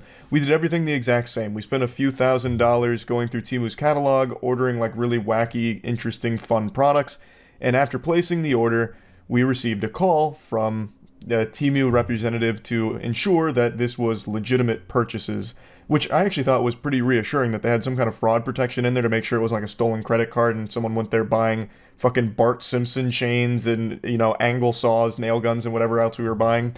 And that was cool. We confirmed that, yes, this is all real. We made these purchases and we look forward to getting them shipped out. The representative said, all right, great. That's fantastic. Yeehaw. We'll go ahead and push this through now and you'll get your items within the next week or two. And then immediately upon hanging up, they canceled the order. So then just like the Dragon Balls after making a wish, all the items once again scattered across all of Temu's service, and we'd have to go back through and find them, which is a massive headache because it was like hundreds of items, and it was truly just devastating to have the Grinch steal Christmas like this for no reason. Like, we confirmed it was all real and authentic, and then they still canceled it and sent all the shit away. So we never got any of the products, and even when we like considered going through and reordering them, it seemed like we would face this problem again, so we just didn't think it was worth it. But I wanted to at least show you the footage from Temu's catalog, because it is so fucking weird, the things they offer. So while we may have gotten scammed by Temu, I still think it was kind of a fun experience just seeing all this outlandish nonsense they have there. Now, one thing that I do want to praise here for not being a scam is Gamersups. Gamersups is the best beverage the world has ever seen. Just the perfect energy drink on the market, but they do also have caffeine-free options as well if you'd prefer like a hydration formula. My two favorite flavors are Titty Milk and Lean. I've been preaching the gospel of Titty Milk for quite some time, but Lean's starting to squeak out there now as well. I've been drinking a lot of Lean and it is fire. So I highly recommend checking out Gamersups. You can go to gamersups.gg or click the link in the description below and use code MOIST for a lot of percentage off your order. Charles, take us in. Hey, so we're going to be going through Wish, looking for some... Nope, we're not. Nope, that's not what we're doing. We're looking through Temu, which is a version of Wish. Yeah. The Super Bowl version of Wish. With a different name. Yeah, and looking for some great treasures again to see the quality at an affordable price. All right, I've got the first item. Otherwise, I'm going to forget. You just want a bowling ball. I want a new bowling ball, and I hope Temu can provide. Wow, this is fucking terrible. It's all children's playset bowling balls and bowling pins. Well, let me tell you, it doesn't look like they have. They don't have bowling shoes either. How are you supposed to shop like a billionaire if they don't have bowling essentials? That's Maybe so billionaires don't bowl. Don't be Wait, ridiculous. Do they have bowling in China? Yes. I Shit. was doing a lot of research on bowling in other countries. He was looking up other techniques. Yeah, here. Nobody ever carries a 12 and a half. Do you want the blood red or the black? I feel like you were gonna get red. Are you? I'll get a different pair of shoes. All right, I'll go red then. That is a really interesting. It's like when Spider-Man gets taken over by the symbiote. You're not wrong. Also, there's only one left. Yeah, get it. And it's almost sold out because it's in 724 people's carts. There's no shot. Yeah, that's just made up numbers. Go back to 5-star rated. All right. These are their heavy hitters. I want to see what they're known for. Let's do some 5 stars and let's do some 1 stars. That's a great So there's idea. a tactical vest for your cat. Oh, anti-cutting. Yes! Level 5. Level 5 anti-cutting. So All right, what size do you want? give me a small and you get a large. Well, actually, no, we'll just get a different cut-proof. Okay, so get you a small. Give me a small. Oh no, it's graphics player. Everyone knows graphics player. Yeah, that's a trusted brand. It's almost sold out too. It's $44 for the HD 6750. Do you want it? Yeah, get it. All right. I don't know how we're gonna test it. Well, we'll brick one of our computers. And you'll have all of our information that was on that computer. Yeah, that's great. Yeah, it's probably just a Bitcoin miner. These are the best sellers. Do you want to get the extra lead Stanleys though? From I was Temu? about to say, I don't trust that at all. It's a $7 Stanley. We'll get it in Moon Mist. How about that? Yeah, let's get some more jewelry. We got such Get good iced ones out. last We time. need- yeah, we need iced out. Wait, these are fucking fire. That looks like a Richard Mille watch That for $28. This one looks out of Clock Stoppers. That really goes. This is. What a crazy throwback. Do you want a goblet? Yeah, I'm grabbing us a Yep, goblet. That's $4. I don't trust a single thing you can drink out of from this website. Neither do I, but that's half the fun. The arsenic. Yep. Look at This. Could you give me that? the mini focus. Yeah. This is just a scam. It is actually The just a whole scam. site is just. What is that? This is awesome. Oh, it comes in a set. Wait, that's exactly what we bought in blue. Is it? The watch, I think, from Wish. Just fucking get it. No, this. It comes with chains and bracelets. Aaron will love this one. I didn't even add that to the cart. Oh. What just stuck in there? No, it just suggested it. So it's a This is cool. knockoff Golden Rainbow Rolex. You're gonna like this one, Aaron. That's gonna be a really cool watch for going out. Why Let's go. spend $350,000 when you can get it for $29. I thought a second Bart Simpson chain snuck in there for a second. Oh, we could be so lucky. Here, I'll look at Bart Simpson, see what we find. One piece cool smoking gorilla chimpanzee animal canvas. This is over the fireplace at Aaron's Get house. it. Just get it. No. Get it and don't show it to us. So I want to see it when we get it. No. There's a chance he owns it already. I own like 3 smoking gorilla paints. Okay, show him. I highly doubt you own this one. Oh, damn. it's similar. Yeah, that's special edition. Like, close your eyes and imagine. Yeah, start going through the expensive stuff. Billionaires know what they Is want. it this, Chase? Is it the Barrett anti-material sniper rifle with injectable soft egg toy? No, but that looks even Oh, better. Let's get that one. Soft egg toy sold me. Yeah, it's shooting Tenga eggs at you. Wait, they have knockoff Skibbity toilet. Oh, they do have knockoff Skibbity toilet. Yeah, grab that. All right. It has 1,800 reviews. I believe nothing on this site. Yeah, this is all just a all. lie. Oh my God, that Garfield is. Oh my God. Yeah, get that Garfield. Yeah, we'll get that too. They can't use the name Garfield, so they just call him Ugly Fat Cat. We'll definitely talk about There's also a motorcycle pizza. Wait, that sounds cool. Yeah, I'm gonna get that. It is pretty. It's also not The real. It's Photoshop Photoshop. is so bad. He couldn't even just put it on a real pizza. All right, add to cart. It's $3. Is that just a baby? Yeah, it's a training baby. That looks incredibly realistic. I know when it gets here, it'll look nothing like this, but for now, just for you guys to that's know pretty what we just cool. bought. Oh, I hate that. I hate That is just a picture of a baby. There's Can no we way that's buy- real. Just type in like. This thing is fucking awesome. I want it. Get it for your head. You saw the auto glow with the 6 cores. All right, we'll show Yeah, you're a 6-core kind of guy. Yeah, you've got money in your pocket. That's really cool. How does a 14-inch vinyl alien baby sound to you? That's basically what I asked for. Vinyl realistic reborn alien baby. It's been born again.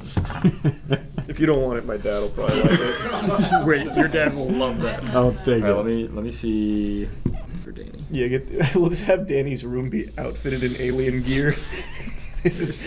Don't let me. You're gonna like this guy, Danny. And if you don't want him in your office, you can go in your garden. It has boobs. Oh, that's perfect. Go in his garden. I gotta tell you, their furniture. It seems like they don't go over a certain No, size. well, $458 for that. What is happening? What just happened here? Is this like a real item? I don't know, but why? So everything else is like $1, and then there's this one single chair for $458. Well, look at the chair. It's pretty cool. It also is the low. Everything else has essentially been 5 stars. This is 3.5 stars. Maybe Get that's that. the only real Get item. it? Yeah, get it. The lowest item on there. That's accidentally like a Wayfair listing on there. That's awesome. Oh wow! They start at 1XL, so That's perfect. yeah, that's what we need. Baggy's back in. That's in style now. Holy shit! That's so cool. incredible. And look, it's so poorly photoshopped. It's unreal. I don't believe they've made a single one of these. They've made the Photoshop picture, and when we buy it, they're gonna be like, "How the fuck do we do this?" They were like, oh, they got 2 legs, put 2 faces. Wait! A BBL? A BBL! You can just buy a BBL. Wait, what? So that's style B. That's style C. I liked B more. I B's think. looking more rotund. I think we go style. Oh, style B is sold out. You want to go A? Yeah, all we can do is style A. You're sold out of BBLs. Yeah, that's $71. Yeah. It's got 8 gigabytes of DDR4, 256 gigabyte SSD, 1920 by 1080. So when this comes out, we'll put we'll put Chase on the treadmill and Aaron on the rowing machine, and whoever lasts longer keeps their computer, and the other has to edit on this for the next I video. think the litmus test should be if the computer is good enough is if it can run Sony Vegas. Oh, that's good, yeah. Actually, this is great. This video will be edited on that laptop. On the B-Max. we should get like Crisis 2 and shit like that and just start running, like benchmarking games, like Doom Eternal and shit. What does that say? Careful, boy. Careful, boy. I am old for good reason. That's awesome. Get it? Is that a shirt? Yep. Yeah. And it's got a skeleton on it. Wait, what is that? I want to pause for a second. I'm sorry. A breathable urinal. It's a wearable toilet. Oh, you gotta get that. Yeah. Oh, that's so cool. Ideal for bedridden Oh, people. you have to get that. Which one of us is gonna piss in it to test it, though? It sounds like Matt. Oh, they're sold out. It's provided by the company Be Better. Do you want it? Yeah, I get it. Okay. So this is... My toilet's coming. We'll take a page out of the Cold Ones playbook and we'll start a Patreon where you can watch us piss in urinal shorts. Ear piercing gun? Would you like to pierce? You have a tattoo gun, and you can get this tattoo. Oh. Why'd you say us? Well, they're... Tattoo You machine want a kit. tattoo? Not with the wish Oh my gun. fucking god. Whoa, wait, they actually do. And somehow these aren't expensive. Okay, fine. A Temu tattoo, huh? All right, add it Have to you cart. seen the shitty one I have? Yeah, you can. Alright. I feel like I have trust in you. You could do better than that one. I already passed it because I just. Excuse me. I just I honestly was... I'm a certified tattoo artist. I have my credentials. There's I'm ink. not worried about Charlie. I'm worried about the Temu, fucking yeah. asbestos getting blasted into my open wound. Yeah, the blood poisoning won't be because of my lack of artistic talent. They have a 10-color ink kit. Whoa! That's $500! These are good deals. That's a battery-powered, like, Jaws of Life. They also have a glue Alright, gun. start the video over. We're finding A the mini good stuff now. chainsaw. Ow! We can take it to the table and see if it cuts through. Let's go down a little. Oh, there's cheaper chainsaws here. There's super chainsaws. All right. Get a chainsaw from Temu. I'm trying to see cordless electric chainsaw for $71. I can't wait for the belt to snap and just take your arm off. They probably have Civil War cannon. I wonder if they, like a blunderbuss. Do you think they have a nail gun? Oh, absolutely they do. Why do you need a nail gun? All right, wait. Do you want the saw, a nail gun? Oh, I'm looking at nail gun now. They got tools at the walls. Yep, here it is. Oh yeah, cordless electric nail gun. We could start shooting nails at each other. And we can wear armor from Temu while the cutlass gloves! Let's delete everything and just Wait, this matches the pants. Whoever gets... Alright, we need that. Yeah, whoever gets the pants can put this in your house. And you're gonna be like really sad.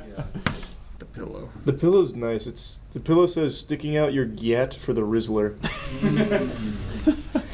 I think it's we pretty just send that to Rizzo so we can put it in the stream room. I just saw a very interesting video from Scott Schaefer breaking down an emerging scam that's apparently popping off and very successful that seems to dust off an old method that was popularized on Reddit a long time ago.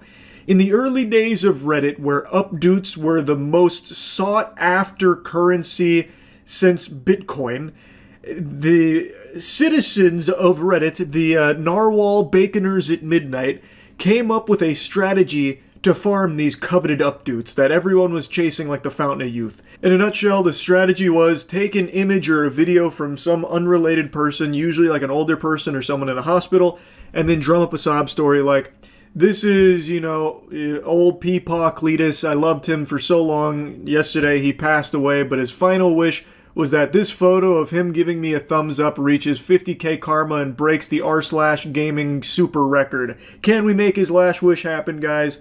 And then naturally people are like, oh, I'll support that, and then they all did. Well, now that exact same strategy is being used to sell drop-shipped items from Temu on TikTok, and it is blowing up. I became aware of this scam not from TikTok, but a YouTube channel called Force Orbs. This channel is originally a TikTok account with the same name that moved all their videos to YouTube Shorts to try and scam more people. The page is all about promoting their custom Star Wars art, all made by one old man. People said that you would destroy this Sith, not join them! Bring balance to the Force, not leave it in darkness! Execute Order 66. I'm not gonna lie, it's actually kind of nostalgic to see this scam again. I thought for sure this was a menace long since forgotten. I really cannot even picture the person that would see this video and think for 1 second that this is real. Like, I don't know who sees this and is like, oh man, this is heartbreaking. He's right. That video of that girl shooting a baseball at a car's window got so many views, but his Star Wars art is getting ridiculed? What kind of... What's happened to us? This is not right. I'm gonna buy 10 Force Orbs to support him and let him know how happy I am with this purchase. Of course, the reality is the old guy in the video here has no fucking clue what Force Orbs are. He is not involved with this at all. It's just some random douchebags that are drop shipping it, using this as their marketing tool here. He's become their mascot, the Toucan Sam to their cereal that they're peddling. All of their videos are pretty much the same. It's a sad old man who makes custom Star Wars glass orb art, and he's upset because any clip on social media with a cute girl gets millions of views, but his videos trying to sell his art, no one watches. In many of the clips, he talks about that he's running out of money, and people in the comments taunt him, saying things like, "Grow up, old man. No one loves Star Wars anymore. Besides, nobody is buying your stupid Star Wars art." Another classic. You rage bait and tug on the heartstrings here. Oh, look at what these people are saying about my Star Wars orbs. They say it's stinky and they don't want it. They say it's not art. They put art in quotations. They say nobody loves Star Wars anymore. Can we prove them wrong? Can you guys all buy my fucking art, please? Also, it's just such a dog shit comparison in the first place, by the way. It's unjust that this video has millions of views, but mine doesn't. Doesn't that just make you mad? Isn't that just the most upsetting thing ever? A real tearjerker. Now get your wallet out, please buy some of these Force Orbs I found on Temu. But what this item actually is, really is just a customizable LED glass orb that you can find on sites like Temu for $16. Any photo you want can be uploaded into these, but the scammers are trying to sell these with preloaded Star Wars images and calling them Force Orbs. The real crime is on their website, where they are selling these for a whopping $60 a pop. $60 is pennies to make this old man's dreams come true. Can we get his videos to 66 million views here so it matches that girl shooting a ball at a fucking car windshield? He deserves it, clearly. Come on, guys, what are we doing? If we each give him $1, we can afford one fucking Force Orb maybe at this absurd price. This is always probably my favorite part about these kind of scams. Like, it's not even so much like the goofiness of the videos they post and how fucking trash they are, but it's their preposterous level of greed where they'll mark up a Temu product like 2,000% and think anyone would be willing to buy that. Unfortunately, it seems like there are some gullible suckers that do because they want to, support this story that they've bought into hook, line, and sinker.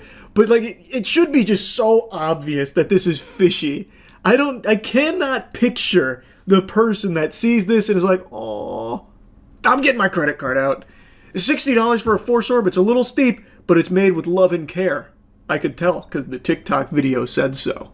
In the clips, it shows alleged production of the globes, but if you slow down the production videos, it seems to me that this might be AI footage, because the people in the video have weird body issues. Like this guy who has this weird crease in the middle of his forehead, and the arms in the next image look AI generated as well. No, what? AI generated videos?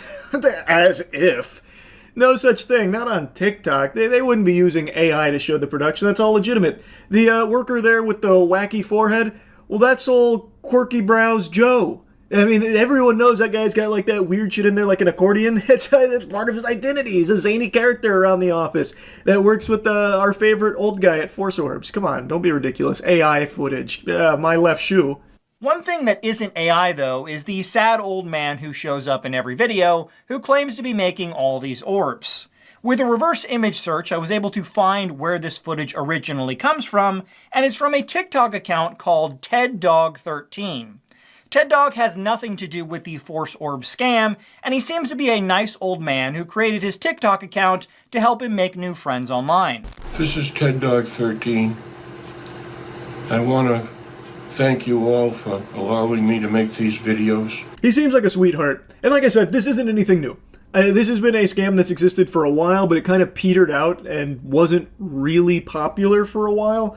But now, thanks to TikTok being such a strong marketing vessel and people so willing to just buy into a sad story and like rally behind what they think is a good cause for these products on TikTok, people are now spinning that goodwill to exploit it. So now they're just drop shipping trash with fake stories around it, taking other people's videos, and then even using AI videos to try and, you know, spruce it up a little bit to get people to buy into it. It is doing well. Force Orbs, I think, is the most comical example, but Scott Schaefer goes through a few more. It is a rampant issue across TikTok and YouTube Shorts. Another TikTok and YouTube scam channel known as Fuzzy Paw Slides is doing the same thing to push their scam products, but this time they've added another twist to the tale. This is my last-ditch effort. Please stay to the end of this video, as it would help me tremendously. So my grandpa decided to take a leap of faith and start his own cat shelter. Currently, he's struggling to make ends meet and keep it open, so he decided to start making handmade cat slipper. He is the most kindest and talented person I know, but he has not received an order in 6 months. Please comment to boost this post and help support him. Aww. Make handmade hand slip, make handmade. You ever had a dream that you ever wanted the handmade cat slipper? Wow. That's so sweet. He opened his own cat sanctuary, but hasn't had an order for 6 months for his handmade cat slipper. Come on, guys, can you boost this post so we can all buy his handmade cat slipper? Wow, that's such a good story. What a story, Mark. Sure enough, you can find slippers just like this on Alibaba, going anywhere from $1 to $3 for a pair, but the website for the scam is selling them marked down from $50 for the low price of only $30. Fuck! I'm losing money not buying the handmade cat slipper. Only $30 for handmade cat slipper to keep this old man's sanctuary running?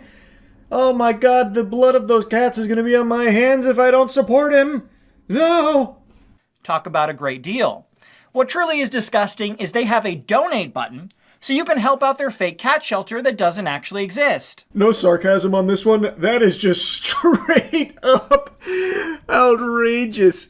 That is beyond shameless. So then it's not even drop shipping dog shit products. It is actually just a full-blown fraudulent red alert lie. Super duper scam. You get nothing in return. It is literally a give us money for nothing button on their website with this imaginary cat shelter. That one was crazy. That one actually did catch me off guard. I haven't seen that before. That one is actually so far over the line that they might actually find themselves eventually in like criminal charges. A lot of the other scams are able to hide behind like a, oh well, we did deliver something. So sometimes they do get away with that. Here, they don't even have that excuse. That could legitimately be a huge fucking issue for them should anyone ever bother to pursue it. Now, the old man that they show in the videos is actually a tailor and has his own TikTok account called George the Master Tailor, where he does tailoring work and never makes any cat slippers. George and his daughter have put out a few videos calling out the many TikTok accounts that have stolen his videos to promote their scam products. Good morning. A lot of people using my face and they're selling stuff that's fake. It's not me. I don't make slippers and I don't make all the junk that they're selling. Like I said, it is actually a big problem. So big to the point that even some of the people that are being taken, like their content being taken to use to promote this, are becoming aware of it because some of their fans have been scammed by it and are alerting them that like, hey, this is going on. Also, there's other fans that are confused like, hey, I bought these, handmade cat slipper from you. It's trash. Why are you selling trash? And it's like, no, that's not me. I didn't do that kind of thing. So someone like George the Master Tailor here is coming out to set the record straight. Like, no, there's a bunch of accounts using my face to promote their products. It's not me. So just warning people. It is a big issue that is only being more prevalent because it's working. I'm not that person. I'm not selling anything. Here's a list of the fake profiles that we're aware of at this point. Please, if you see them, report them. And if you find any more, please send them to us and also report them. And I think a lot of these channels may be run by the same group of scammers because on the Fuzzy Paw Slides channel, not only did I find stolen footage from George, but even Ted Dog 13 popped up on the channel as well. Another channel even stole Ted Dog 13's voice and used it over the video of a different man to sell their drop-shipped cow slippers. This video has some audio that may or may not be DMCA, I'm not sure, but it's the same thing. It's just like some sad-ish music playing and then this sob story. Stay 9 seconds to help save my cow shelter from shutting down by buying my cow slippers. It actually really could all just be the same group of scammers doing this, and then I believe probably some copycats. Because, I mean, this shit is one-to-one. They couldn't even be bothered to change the narrative beyond going from cat to cow. It's the same homework. There's no change, really. So it does lend credibility to the idea that it is one group of scammers that is just dropshipping all of this shit and using this as their main marketing across numerous different social media handles from TikTok and YouTube Shorts. It's very likely. But I do think that there is definitely others outside of that group doing the same thing, just emulating their procedure, like their process, because it's working. Anyway, I'll stop yapping about it, but I do recommend you check out the rest of Scott Schaefer's video on this subject, because he does go into others as well. It's very interesting. If you are someone that has seen these pop up, and maybe, God forbid, someone that actually bought some of this, my heart breaks for you. But you gotta be aware of this scam here. So putting it on your radar here, watch out. Don't buy into just some random fucking sob story aiming to sell you some slippers.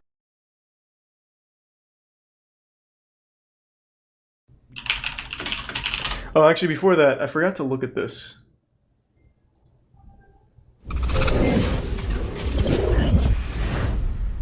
Recently, I did a video about Earth 2. In my eyes, it's either A, a delusional group of pathetically idealistic idiots who think that they can redefine the entire virtual entertainment sector with a small team, limited resources, and the largest undertaking, possibly, in the history of technology, or B, a pyramid scheme and a scam that will never deliver and was never intended to.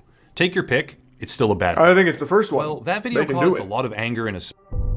Planet IX is I'm sold. Fuck it, looks cool. copy of the planet where players can buy, collect, and trade picks, which is how we call the lots of land. It's the same game. Packages and then go into the marketplace and then they can sell, exchange, buy directly from Holy the fuck. Holy shit, it is exactly the same scam. And we're gonna plant like tons and tons of trees. And those guys do not only plant trees, but they have like really beautiful social work happening. Who are they? The success of the game. The more players they also have 50 rocket ships. The more trees we're gonna plant, and we're gonna keep doing this beautiful. We're gonna plant trees. We're gonna make laser eyes. Gameplay, NFTs, cryptocurrency. This is the most unapologetic scam I've ever seen. Just work. Soon we'll have tutorials online and showing like how easy this entire NFT world will be. This is actually That's shocking. That's a colossal amount, actually, because in just a minute 30 flat, this project manages to combine social and environmental activism, NFTs, crypto, it did a lot. World building, it gaming, did do a lot. Loot boxes, and honestly a whole bunch more. But I think some most people just importantly, as need to per their get own scammed. advertised framework, they will launch in 3 separate. Like if you put money into Sound familiar? this digital world will like apparently you change really the actual deserve world. it. And since I've now been accused many times, it's easy to establish what Planet IX is once we establish what Crowd 1 is. And to do that, we need to look at their history and their business model. Jesus, how Crowd deep does it 1 go? Self-advertises as some sort of... Crowd 1 is a pyramid scheme, more commonly known today by those with an utter lack of intellectual competence as a multi-level marketing opportunity. Crowd 1 Nobody calls it that though. They just call it a pyramid scheme. Greed I never hear that tossed around the anymore. business model revolves around education. It's pretty much the standard practice for those who rely on colloquial turns of phrase as some sort of life-changing charade. And it is, of course, So what do you true here as buy? well. Crowd 1 skirts... I'm just gonna look it up myself. I don't get it. What the fuck do you buy with Crowd 1? You buy quotes? Oh my god. I'm gonna bring up this website. Let me show you. If any of you, you're taking business courses in university, maybe you graduated with the degree and you're too smart to be scammed, just in case. If you ever see a fucking site that has to say, we are not an investment scheme, you're fucked. If you disregard something like this and still go in, you deserve whatever happens next. You absolutely deserve it.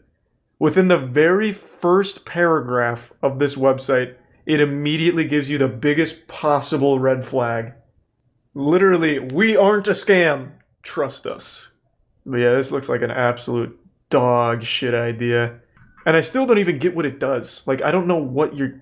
Like, what is this shit, though? Like, you're buying nothing. You're buying Migster, who I'm guessing is like a cereal box mascot or something. I don't really get it. Like, I don't know how someone falls for this. Oh, here he is. A mobile gaming tournament platform, Migster.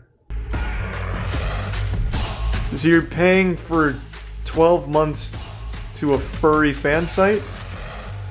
Like, what is it? Migster is a social gaming platform for you and your friends to play and take part in tournaments through online streaming.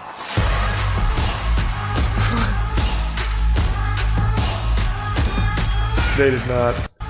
They did not. This is the old Scooby-Doo Cartoon Network game from their website back in the early 2000s. Holy shit. I am actually... This just sent me on like a nostalgia boner, like fucking That's So Raven episode.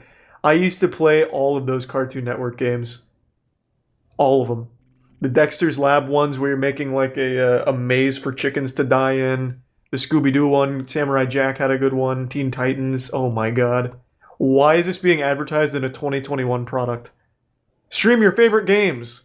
If you're trapped in a time vortex in 2002... Oh, Migster's calling, you better answer. What's that playful little guy want? Uh-oh. Christ, so when a tournament starts, your whole life is ruined. The Avengers called, we need you, ASAP. Stop what you're doing, you have to play the Scooby-Doo Flash game, right now. So much effort went into this trailer. My god, for one of the worst ideas I've ever seen.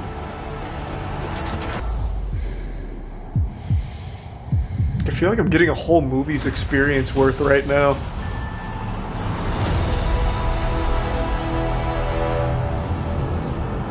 Wow. Fuck. Alright, sign me up. That trailer was real cool. And let's see how Migster's doing now. So you pay for this payment plan for Migster access. But how is he doing? Do they have reviews of Migster on YouTube? Is there any Migster tubers?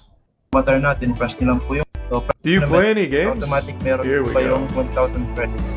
So para saan po ba yung 1,000 credits na yun? So para ano po ba yan at makikita na ang sobrang When dami does the gaming yung, start? Alright, that didn't really answer any of my questions. Alright. So I didn't learn anything. But I am interested. What else do you pay for? With Mindo, you grow both personally and professionally. Explore courses like rhetorics and how to build your audience and become an entrepreneur.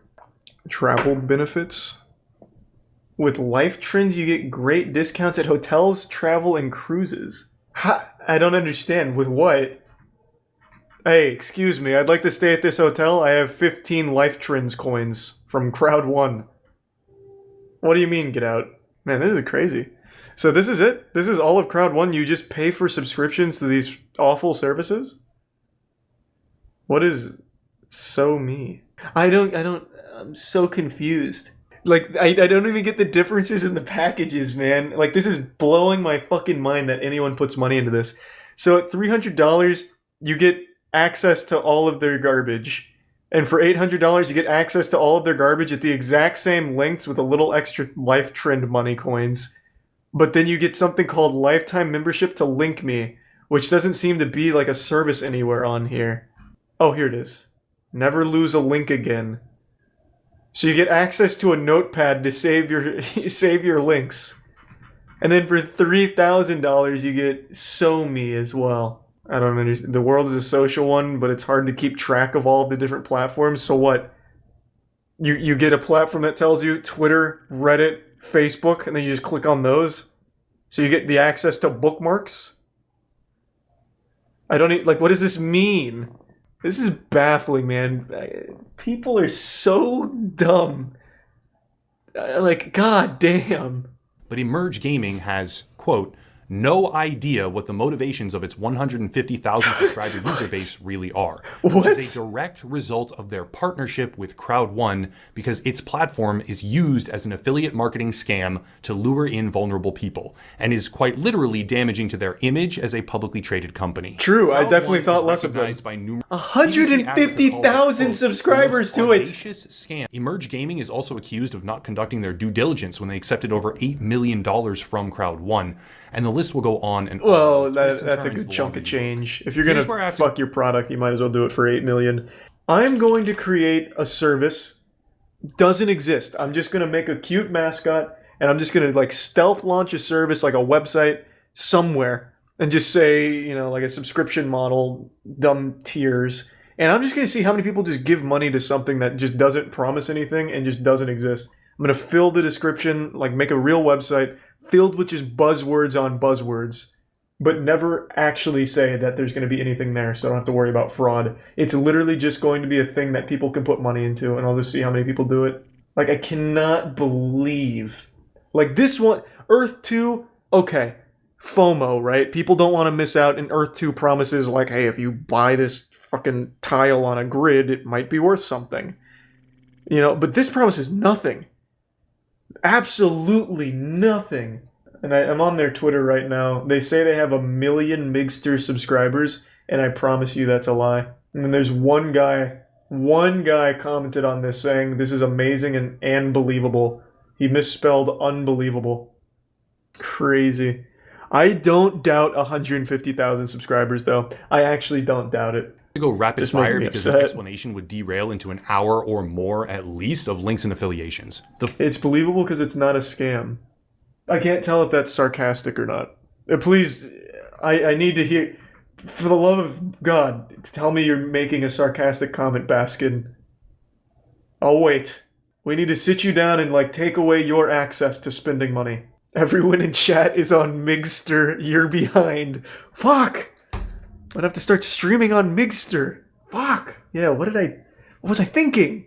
There are individual statements about the exact moment that Crowd1 devalued their promotional currency and robbed nearly everyone who was affiliated with them of what they had been working for by aggressively Holy lobbying their shit. friends and family to join this scam, such as Tor Anders Petero, who is known in his home country as the Pyramid King, and how once that information was discovered by BBC Africa, it got cleansed. Yeah, but this time it's different. From the internet. This time he went That man has legit. openly stated numerous times This that is he real works now. for and accepts leads on He's targeting anyone trying to gamers. start No one a betrays multi-level us. marketing scheme.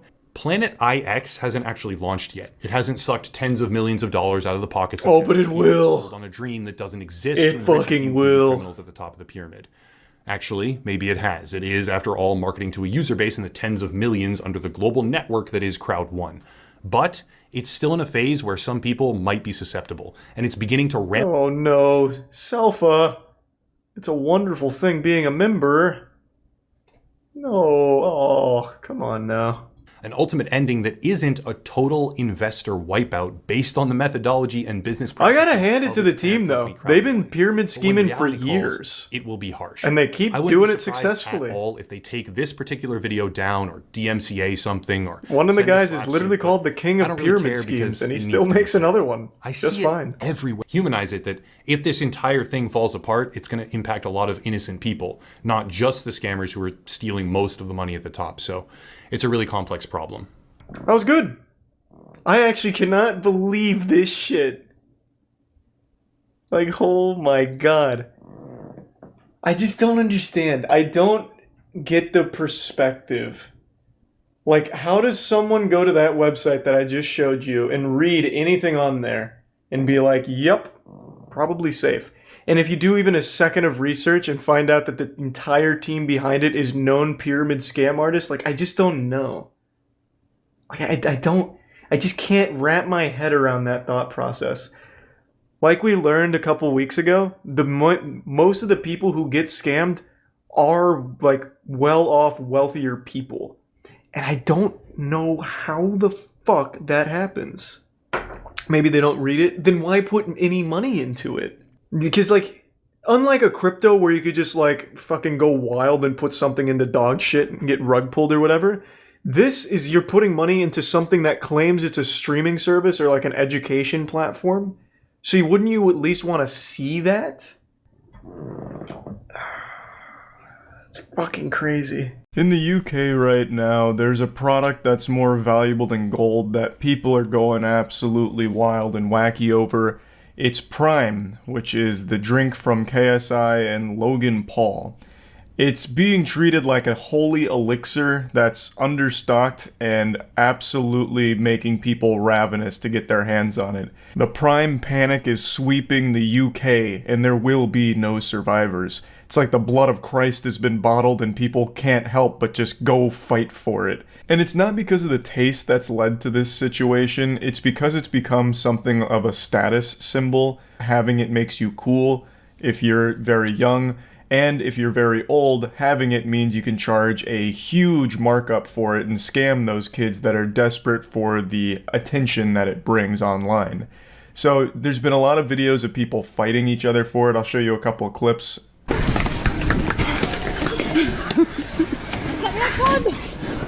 Oh my god!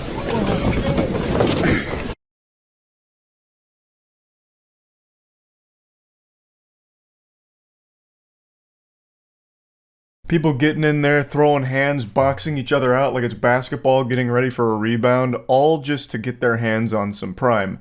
I've had it before because in the States it's not rare, it's not hard to come by. I could walk outside right now and find like an unopened pallet of Prime. It's really just in the UK that this hysteria is sweeping the entire nation. It's going absolutely crazy there. So I've tried it, I think it's good, I have no complaints, but I certainly wouldn't be beating some ass and being that desperate to get my hands on a bottle. But you know who is extremely desperate is a place called Wakey Wines that I just recently learned about.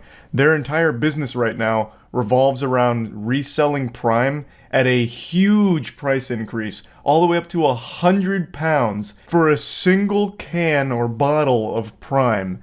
Usually a bottle will be about £2, but Wakey Wines is treating it like it's the fountain of youth juice here, selling it at 100 bottles, or £100 per bottle in some cases, and they're still successfully making sales. They've actually become extremely popular for this. A lot of people are buying it from them.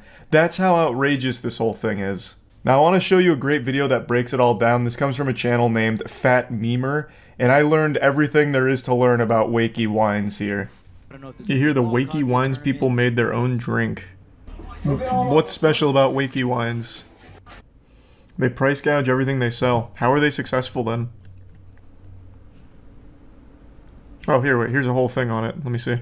Mohammed and Abdul, aka the Wolves of Wakefield, have been hitting national headlines over the... The Wolves of Wakefield.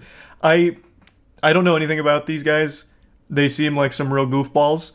I promise you, no one is calling them the Wolves of Wakefield besides them. They absolutely gave themselves that name. No shot anyone actually gives that much thought to them aside from like, wow, what a joke. The last few weeks for reselling Prime at extortionate prices and their viral videos. Ironically, they haven't become known for selling wine, but Prime. Now, of course, because KSI and Logan Paul, I'm assuming they sell more than that, though. They know that kids are willing to do anything to get their hands on this drink. For months. But why? But like, actually, why? I still don't see why people are fighting themselves over Prime in the UK. It is abundant in the States. I can go anywhere that sells drinks and they have, like, Prime filled to the fucking brim, literally leaking out of their toilets. It's everywhere. There's not that same chaos here. Why do kids in the UK want to fight each other for Prime? Even if it's from their favorite YouTubers, I don't really get it. Because you just drink it once and then you're done. Expensive and therefore cool. I guess... That's kind of become like a pretty common thing. Like if something costs a lot, it's like a status symbol to have it. But it's not like you collect Prime. What, are they putting it in like an acrylic box and stacking it on their bookshelf? I doubt it. They probably get it, drink it for the sake of a TikTok, and then they're done. €100 down the shitter. They collect the bottles to flex on TikTok? Well, you can just order empty bottles though. The flex is they drink it. But it just seems like such a huge price for one TikTok of drinking Prime.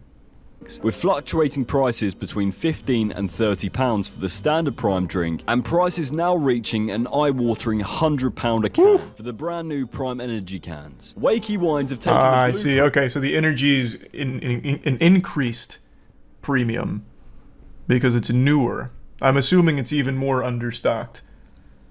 So now they're charging the moon for that shit. It's like an NFT at this point, goddamn. Which has led people to discover his dark past. In 2015, Mohammed received an 8-year jail sentence and served 4 years behind bars. At the time, it was reported that he pleaded guilty and was convicted of selling cocaine and heroin. With this... Yeah, it just reminded me of something totally unrelated to his charges. You guys ever see this video? It just resurfaced today about the turtle that was smuggling $53 million worth of coke. Yeah, it was back in like 2017. There was a sea turtle that had $53 million worth of cocaine that was strapped to it. That was like fucking El Chapo's pet. They finally got him though. They finally got him. That bastard. He'd been importing this shit for years. 1,800 pounds worth. How long did the turtle serve for? I don't know. I didn't see anything about his trial. All I can tell you is Crash did not take it well after the flop of Finding Dory. Shit was rough. In all seriousness, I hope the turtle's alright. Yeah, I imagine they probably got the cocaine off of it and then just set it free again. Like, I don't think they actually threw it in cuffs or anything. I don't think it's currently sitting in, you know, county. Thanks, Reason Panda. Did I get the name of the turtle from Finding Nemo wrong? Isn't it Crash? It's Crash and Squirt, right? Why are you saying it's Crush? Oh my god, it is Crush. Oh, I'm such a fucking idiot. For my money now, I've got a shop. My dad bought me a shop, and I work hard, and I don't sell drugs now. So I just thought I put it out there rather than everybody else saying Azza's doing this, Azza's doing that, and I'm a changed person. I'm reformed. Thank you very much. Yeah, I see no reason to doubt him. He served his time. I think he doesn't even need to deal drugs anymore. He's selling something far more addictive, and that's clout. So he's able to easily tap into an even bigger market now. Like cocaine, yeah, I'm sure kids are gonna get cocaine somehow, but it's a lot harder than just going down to his shop and getting fucking Prime for €100. So it's I believe he probably doesn't deal drugs anymore. Amounts and high values. It shouldn't be worth £100 for a can of Prime, or 10, 15, 20 pounds for a bottle of Prime hydration. It's absolutely ridiculous and I hate it. To the owner of Wakey Wines, I mean, what you're doing is just unfair, and it's challenge him to a boxing match, beat his ass. It's not ethical, it's not nice. Although KSI drops the gauntlet. If you can beat me in boxing, you can actually double the price and I'll endorse it. But you lose, you shut down the shop. Make some high stakes out of it. Scalpers are dicks. Yeah, no one likes scalpers, literally. I don't know how they're in business, to be honest. They must just be very lucky that some people are so starved for the clout of that TikTok flex of drinking the Prime that they'll pay the £100. But, yeah, no one likes them. Literally no one them. I think scalpers are probably like one of the only unanimously hated career paths in the world. Like, even a drug dealer, you can make some arguments for, like, a good drug dealer. He's peddling escapism.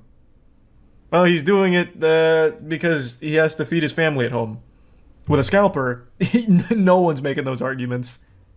Scalpers just fucking suck across the board. I just checked, it's like 120 American dollars. Yeah, if you convert it to freedom units, it's over $100. It is outrageous. I mean, that's scalping in a nutshell, though. Fair play, Mo. In fact, if you're a kid and you're paying £100 for a bottle of Prime, then you deserve to get scammed. You've got to write the kid off. He's got no chance. You know what? I'll make an argument in defense of Wakey Wines. He's teaching kids an important lesson about getting scammed early. And hopefully, it'll be something that stays with them for the rest of their life. Like, wow, what a fucking idiot I was paying £100 for this bottle of Prime. Never doing that again. It's a low-level scam. It's very expensive for a kid. Very expensive in general. So it should be one that would resonate pretty profoundly, I would think. It's not the kid's money, it's the idiot parents. That's possible, I guess. Well, it'll teach the parents an important lesson about not raising a dumb kid. I don't know. emerged of Mo in a nightclub dancing the night away with women of the night. One Twitter user stated, "Sniffing lines, banging nines, and selling prime." I mean, Cool slogan. can you blame him? Put that on the He's store. paid his dues to society, and anyway, these kids wouldn't know how to spend their money properly. Wakey Wine seems to be going from strength to strength, and now even have their own song. Oh! Wait! This is the Paradox Metaverse crypto place? Where the Amio Talio tried to get like Wakey Wine's endorsement behind him and not even they were able to make anything out of it? That's crazy! Wow, they actually just do go scam the scam. So they're even in metaverse scams. Holy shit. Crypto scams. Wait, that's fucking wild. That's a full circle. They're just like this giant fleshlight that scams will filter through. Cool. Thank you so much for watching this video. Make sure to follow me on all of my socials. This is a great @FatMemer. breakdown of it. I didn't know Like, shit about them. subscribe, and comment below what you want to see next. Huge. Good work. That's interesting. What a nice little cameo from previous season supervillains with Paradox Metaverse crypto. How's that coin doing, by the way? Let's take a peek. Oh, jeepers. How did it all go so wrong? Oh, I can't believe it. That's the day chart? Oh, yeah, that's fair. That's fair. We should look at how it's doing over the last week. Oh, no. What? How's this possible? Whoa! What was this little pump here? Amio Talio buying on bot accounts. Good work. That was a nice little pump and dump for a day. Literally a day. And then back to rugging it. Did you see kids opening Prime at Christmas? They reacted the same way as a kid getting his first Xbox. That's so cute. I've made a ton of videos making fun of those alpha male boot camps that charge desperate, gullible men tens of thousands of dollars to attend a course where they just get sprayed with a hose for 3 days and spit on and yelled at and get absolutely nothing of value out of it. And today I was made aware that there's a similar course for women. It's not exactly the same, but it's somewhat adjacent. It's not an alpha female course per se. You pay $2,000 to $4,000 to swing a stick in a forest while screaming. And it's supposed to be like this emotional release for things that are enraging you. Would you pay $4,000 to swing big sticks and scream in the woods with the aim of releasing your anger? Obviously, there's only one right answer to that question. Any sensible person on the planet would say, absolutely yes.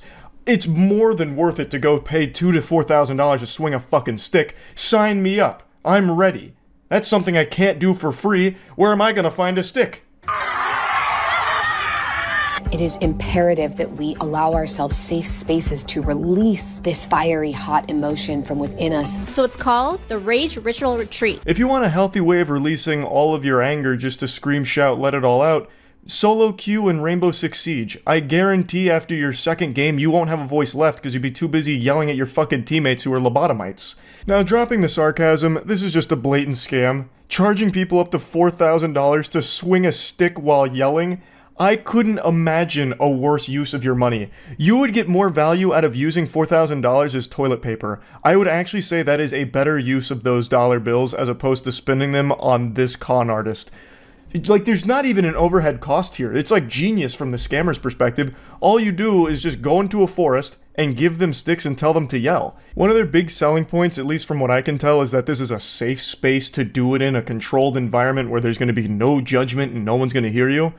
Bah humbug, what a load of fucking horseradish. It's not like the lead lady here who you're about to meet surveyed the entire area within 3 miles to ensure that it's a closed set that no one's going to infiltrate. There's definitely going to be some hikers that might hear you, or some wildlife that's going to be startled and maybe you get charged by a bear who's confused or something. Like, it's not like this is some kind of environment she controls. All she did is get a class together and charge them thousands of dollars to swing sticks together. Something that you can do for free right now. And in fact, I will. I'm going to release my rage at seeing this blatant scam and people's willingness to just spend tons of money on absolute fucking nothing. But I don't have a stick, so instead I'm using this bold and brash picture.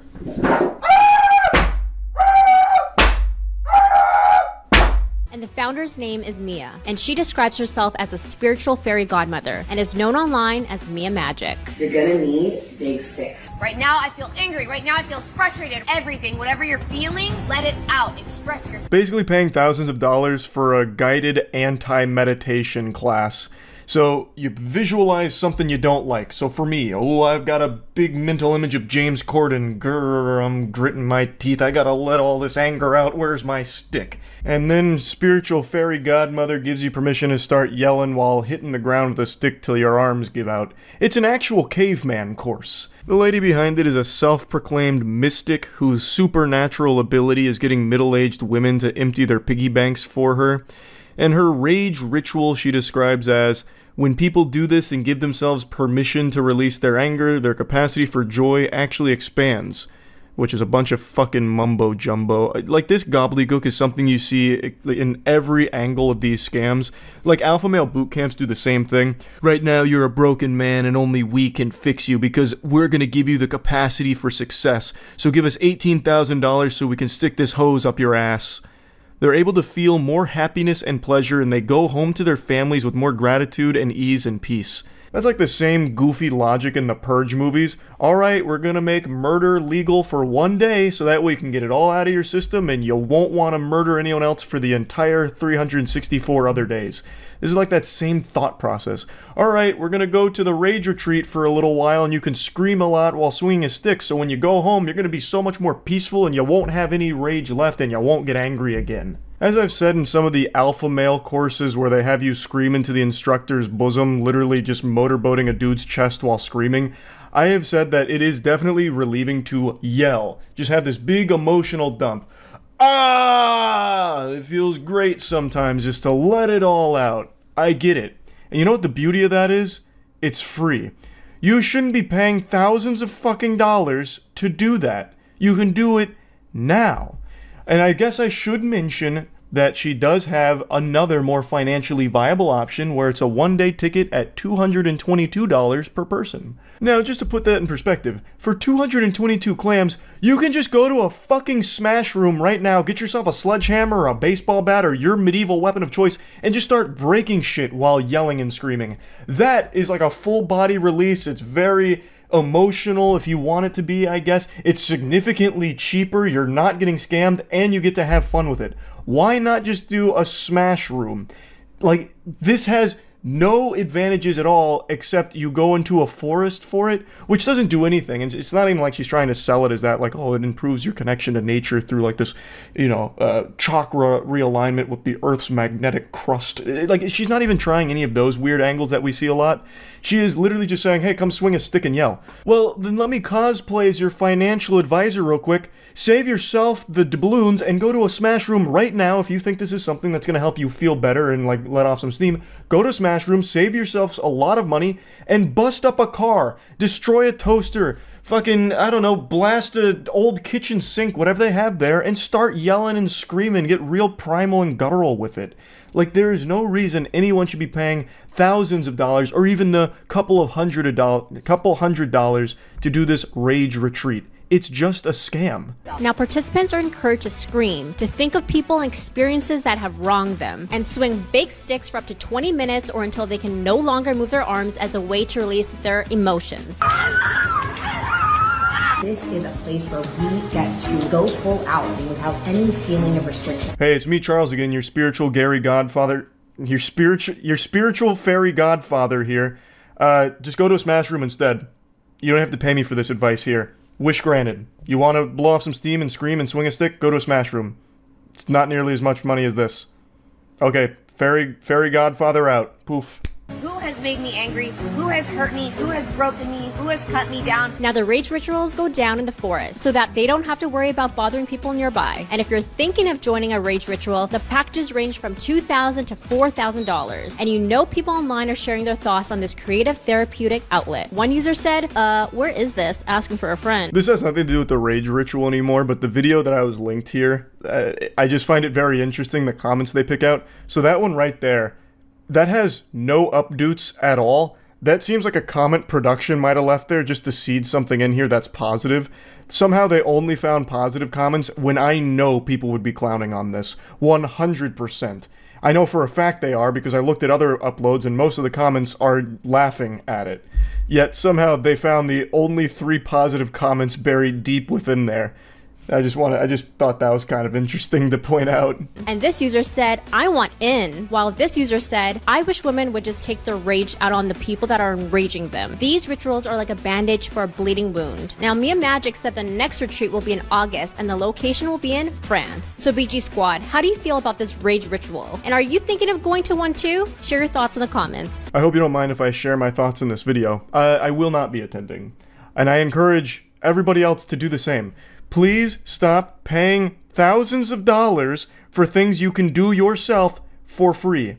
You are getting absolutely nothing of value out of this, except I guess if you wanted to go to France. I mean, I guess if you want to take a vacation to France, but it seems like all you do there is go to France and swing a stick in the forests. Basically what you're doing is you're paying for this lady's vacation spots. That's more what it seems like to me. She's like, oh yeah, this one's gonna be in France because you're able to scream louder there, and like the forests are super isolated and serene. So yeah, this next one's gonna be in France. It's $4,000, by the way. Like, it seems like all you're doing is financing her traveling. Like, that's what the impression I get. There's no reason that it needs to go overseas. You can do this in any fucking forest ever. It's just so obviously a scam, taking advantage of gullible people. It's so fucking ridiculous, but that's just kind of the day and age. People are more than willing to just part with tons and tons of money for absolutely no reason at all. But yeah, I want to talk about this a little bit. That's it. See ya. Yeah, unfortunately, the title of the video is not misleading. Mr. Lonely himself, Akon, is behind a massive scam. If any of you watching grew up in the 90s or early 2000s, I'm sure that name rings a lot of bells because Akon is an artist who was responsible for some absolutely iconic boner jams back in the day. And a few years ago, he decided to pitch a city, Akon City, which would be powered by the blockchain and have their own form of currency called Acoin.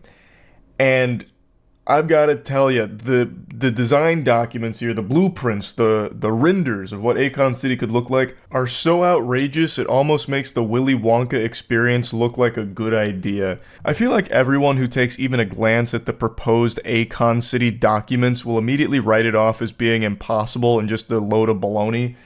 And they'd be 100% right in that assumption. This will never happen. This city looks like something out of Final Fantasy. It's just not really feasible. Yet, Akon, as well as other collaborators, are doing their best to try and make it a reality. Though after years of work, the only thing they have to show for it is a single welcome center that has a graffitied picture of Akon on the side. And it doesn't really welcome you to anything because there's nothing to show for it. It just welcomes you to something that's emptier than my colon after eating Greek yogurt first thing in the morning. It takes you to basically just an empty field, though there is a single building skeleton there that has a staircase and that's it, and then just a bunch of cattle roaming freely. So there is no real progress being made on Akon City, and it really seems like from the beginning this was supposed to be just either a full-blown scam or just a narcissistic ego piece for Akon. Because it makes no sense why Akon would introduce a cryptocurrency to Akon City when a lot of African regions already use cryptocurrency in their day-to-day lives. If he was really trying to make this a real thing that wasn't just trying to take advantage and exploit people, it would have made more sense for him to just use the already established Bitcoin or Ethereum, which is prevalent throughout Africa. But instead he introduced his own cryptocurrency and said, I am the bank. He also is the douchebag behind Acoin fucking a ton of early investors.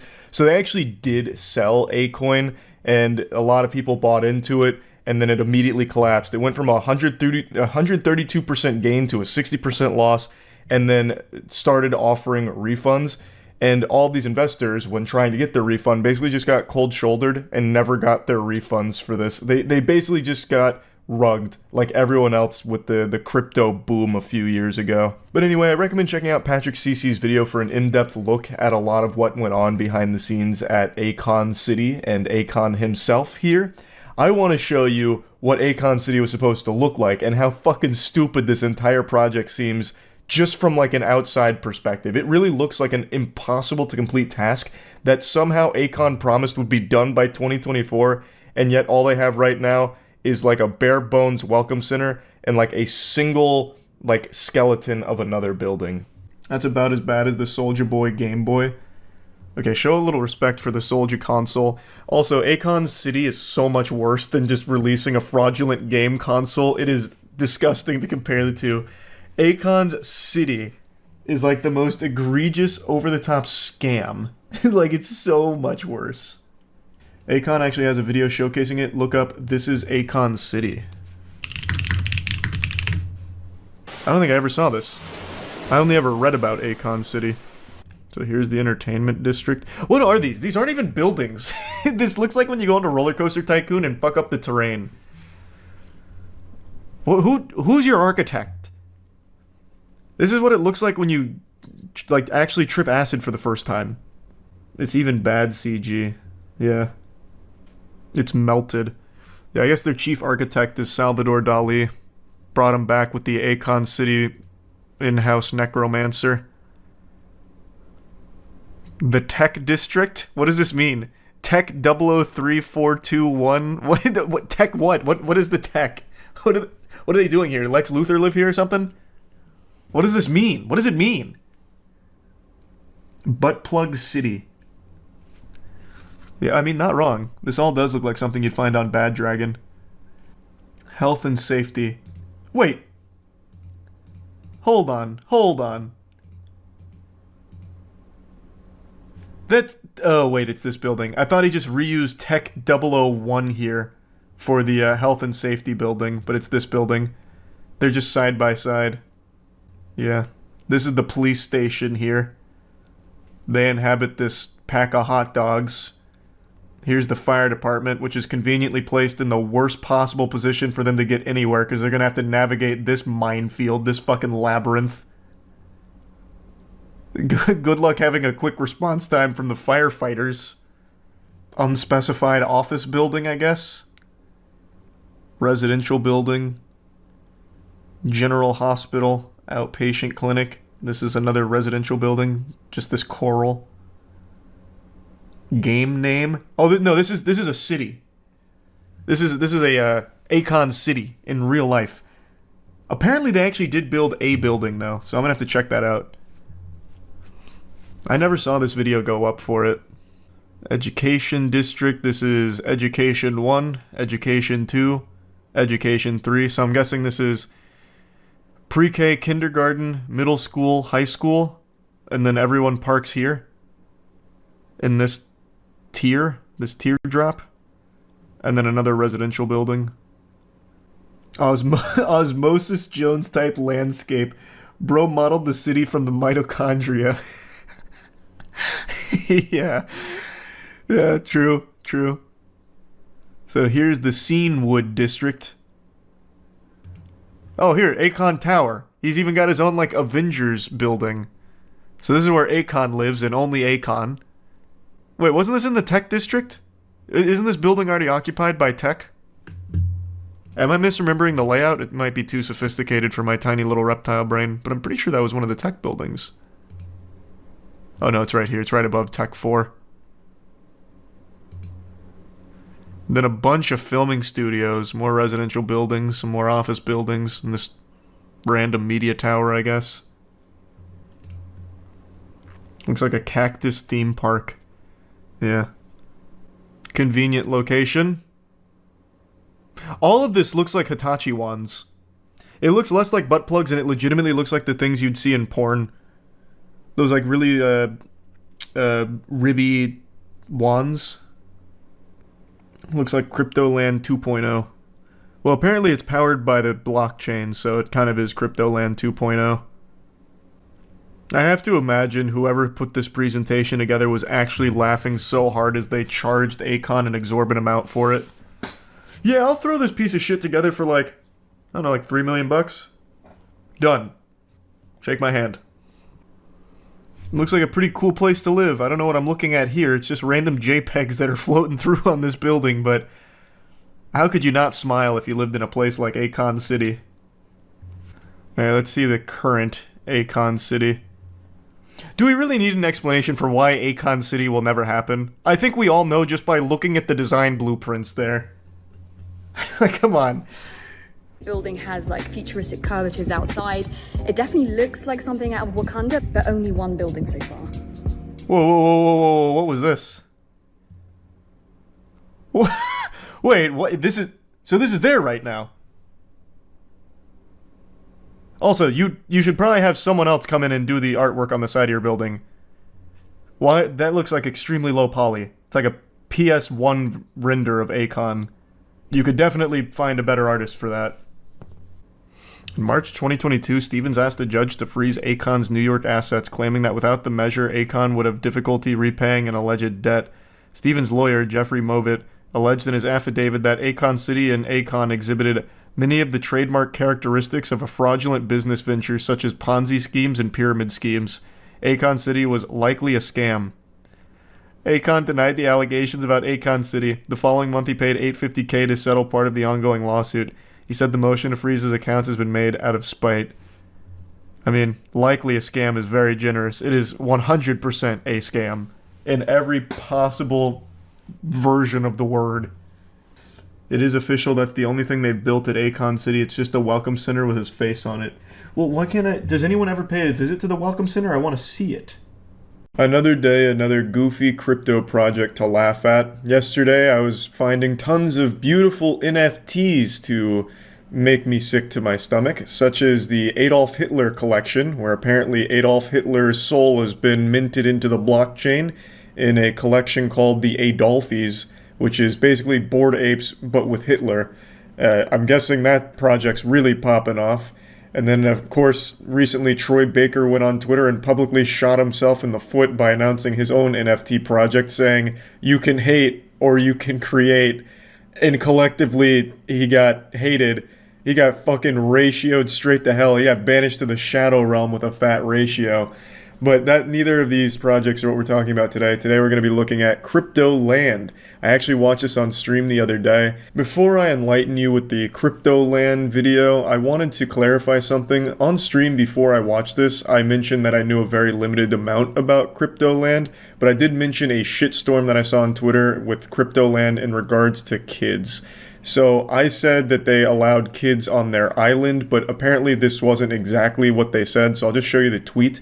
This was the tweet that caused all of the drama on Twitter, and it's a fucking weird tweet. So it's even, like, more disturbing than what I said going into the video, or what I thought it was about going into the video. It deals with the age of consent on their island. So, further clarification, Cryptoland was also trying to be a real-world thing, where they were actually going to own a Fijian island for crypto enthusiasts, and someone asked what the age of consent on the island would be, and they just said mental maturity is enough with a winky face. So you can see why this was immediately just written off as a fucking creepy project. I just wanted to clarify this before showing you the video, because I got it wrong in the beginning with what this was actually about.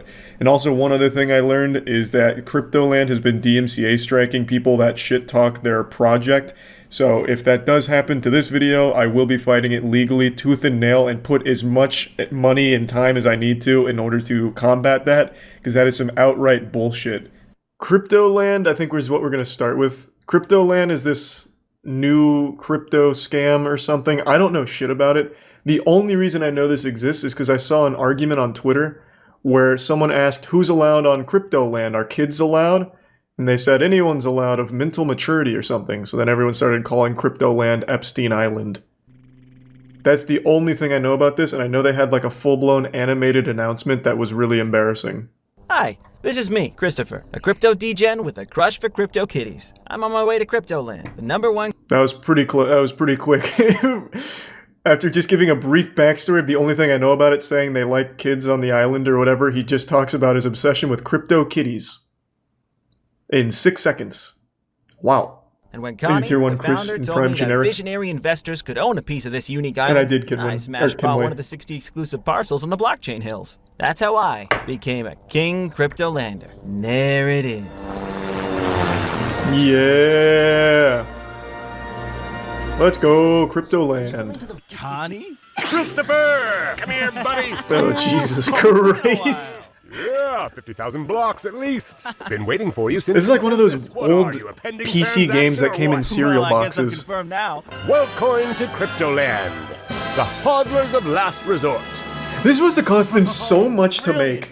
All the other King Cryptolanders have been arriving from all corners of the world. When we get to the blockchain... Oh, that's another thing. Also, one more thing I kind of know about this going into it. Apparently, this wanted to be more, or wants to be more than crypto. It wants a physical island that you can go visit, which is why people got really bothered by them saying, like, as long as you're mentally mature, any age is welcome. Because that's like a weird thing to say. And, like, welcome onto your island of crypto, bros. So I think this whole thing is about like a real place in the real world that is also tied to the blockchain or something. Again, I only know a very limited amount from the Twitter arguments I was reading. Reddit Island 3.0, pretty much. Not your keys, not your bitcoins. Seriously? Your keys, your Bitcoin. Not your keys, not your Bitcoin. Wow. Where do you come up with these crazy ideas? You goofball. I'm not gonna tell you where. Sir? God, this is embarrassing. ready. Holy shit. What? To the room! To the room, not the moon! Entering the blockchain hills. Hey, what's that? The Vladimir Club. No, this is a real project. This is an actual project. Cryptoland is a real thing. Like, they have their own white paper and everything. A glimpse into the future we all deserve. Yeah, I guess that's one way of saying it. Oh, here. I guess this is a better explanation than I provided. It's a project headed by cryptocurrency enthusiasts to purchase an existing Fijian island and develop it into a haven for fellow cryptocurrency enthusiasts. Oh my god. In this video, guys, I'm buying a real piece of land in crypto paradise on Fiji. Shameless. Fucking shameless. Yeah, there's no dislikes though, so it must be good. Is it real though? No, man, it's a fucking scam. What do you mean, is it real? Here, I'll just keep letting the announcement play. Whoops. Oh my... Wow! Damn, this place looks sick. Dope for vacations, but now Yo, Bored Apes? Folks approached me saying, Connie, we need somewhere where we can be programming surrounded by palm trees and views to open sea. They were sick of working This is from a tiny great offices. mascot. He's like Why a do that Clippy when they can work from paradise. crypto. So we built it. Come on in. But all he can do is like People are picking up their passes vomit for the memes. event. Hey, he's having so much Just wait fun. until you see what's next. Yeah. The Crypto Restaurant. You're gonna love this, Christopher. Oh, I get to eat NFTs. Well, we don't have any real food, but we do have receipts of food. No, please, go ahead. I'm not a fan of forks, you know? Classic. Thanks. Enjoy your meal. Jesus See you around. Christ. Yikes. While you were... What's that? That's Cryptoland's Walk of Oh. Fame. Follow the Satoshi. Crypto stars and you'll get to the moon. That was fun. Boy, we are in Crypto Beach, and fun is the norm here. Goddamn right, it's fun. Let's go. Study the best. What about the rug pull Say room? when and friends, but enough of swim. Let's go to the proof. Who is this for? 6-year-olds? Work out, make the ladies pass out. What the fuck is this, man? Is there any... I have to look this up. I'm not going to do it on stream because I don't want to see the Council of Cock, but I'm going on Twitter real quick. Does Cryptoland have like a good following? Like people that saw this and like, oh my god, paradise at last. This is what I was born for. I'll take 5 crypto... What were these? Crypto Kitty NFTs? What the fuck are they selling? I already forgot what it was called. This is sad. They posted an announcement 5 days ago. Dear Cryptolanders, we have been the victims of what seems to be a planned attack to harass, vilify, and twist our work. We condemn all the false information and false accusations being spread about Cryptoland and invite those who are truly interested to make their own research and politely ask us if they want to know anything about this amazing project. Much love, Cryptoland team. You know, bah humbug, fuck all those people that are misrepresenting the good work of the Cryptoland. I think they did a great job of making sure no one would ever be interested with this animation. I don't think there's any need to twist their words when this exists. Firefest for crypto virgins. I keep seeing that posted everywhere. Jesus Christ. My god, in their own household here. I can't find anything positive. Like, they're literally liking some of these tweets too. Crypto is in my chromosome. Damn, this slaps. Look at my face, I'm in The gospel. The future is here, baby. And it's bright. Let's go.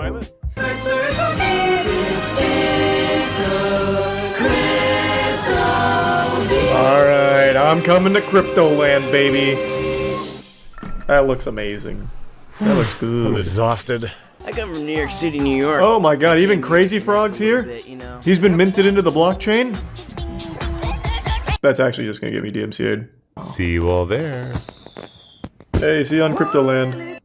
Alright, that looked awesome. The land of DMCA strikes and cease and desist letters. They have resorted to legal threats and DMCA strikes and misrepresenting information, is that right? Because they are doing the good old DMCA and sending legal threats to people. Are they? So good luck with that one, by the way, guys. But either way, let's start looking into some of this stuff. The tweet about age of consent, right? Somebody tweeted at them and said, "What's the age of consent on Cryptoland?" And the Twitter account responded with this: "Mental maturity should be more than enough." Winky face. Yeah, that's what I was talking about. Yeah, this stirred up quite the shitstorm.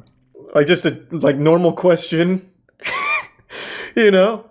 And such a normal answer. It's weird that people have been besmirching the good name of Cryptoland. Yeah, I mean, maybe this is where EDP's hanging out now. Like, he works there. I couldn't tell you. Yeah, this is a very fucking weird response. And especially the winky face at the end. I know that this is going to sound ridiculous because this wouldn't hold up in a court of law. Yeah, but you're going to bring up the winky face. The winky face is weird. Public opinion. Why is there a winky face in there? So this is when they started sending out cease and desist letters. It looks like the cease and desists are going well. Lol, 36k likes. Nice. The Cryptoland legal team. I promise you no such thing has ever existed in any crypto project ever. The legal team is, that's Voldemort's name. There's no such thing as legality when it comes to fucking crypto NFT teams. No shot. It specifically states you can use this. It's free. Anybody can use this. Oh, so they just this, used free assets. But there is a condition, and the condition is looks like so much hard work. Credit me. So they stole a bunch of assets corporate entities and giving it back to the people. But of course, not when it suits us. Not when the corporate. Oh, so it actually did go through on YouTube. I think that's one of the most laughable parts about YouTube is that something like Cryptoland can still take down a video, like from just some person. That's pretty wild. This is a video that's showing every single one of their things is from somebody else on Instagram. So they stole everything, and it's a terrible project to begin with. Nice. Well, I'm all caught up. That animation was pretty fucking lit, though. That shit really kind of went in. Do we have any Cryptolanders in chat? Will I be seeing any of you guys on the island? Our world still bears the scars that we suffered from the Willy Wonka experience. God rest the souls of all who lost their time and money at that event. It is by far the silliest scam event, and it became a massive worldwide phenomenon with people talking about it. It was like Firefest, except for Willy Wonka fans. It was just such a beautiful tragedy that really grabbed the whole world by the tits. Even the victims of the scam couldn't help but recognize how fucking wacky it was. And since then, there's been a couple of other big scam events that have come out, but not to the level we're about to see here. I'd argue this is almost to the same silliness level as the Willy Wonka experience. It just happened recently with a fraudulent Bridgerton ball. So Bridgerton is a massive show, I'm sure you've all heard of it, and there was an event organizer who was putting on a big Bridgerton event, charging 300 clams to attend, promising to deliver a wet dream, an absolute fantasy of an event, but when you got there, it was a nightmare. Who say they're now out hundreds of dollars and have no regal experience to show for it. Standing in the rain, dressed to the nines. Honestly, I just want my money back. Superfans say they didn't get what they thought they were paying for at the Detroit Bridgerton Ball. They paid 300 doubloons only to get stuck standing outside the venue in the rain in their most expensive, most elaborate outfits, just getting poured on. And if you did get inside, well, it wasn't exactly special. It was pretty barren and empty. It makes the surprise party my parents tried to throw for me in middle school look like the Met Gala. A Twitter user named Rachel gave us the scoop from the inside here about the Bridgerton Ball and what exactly it consisted of. So, $300 price tag, and basically it was a lot of people sitting around on their phones because there was nothing to do.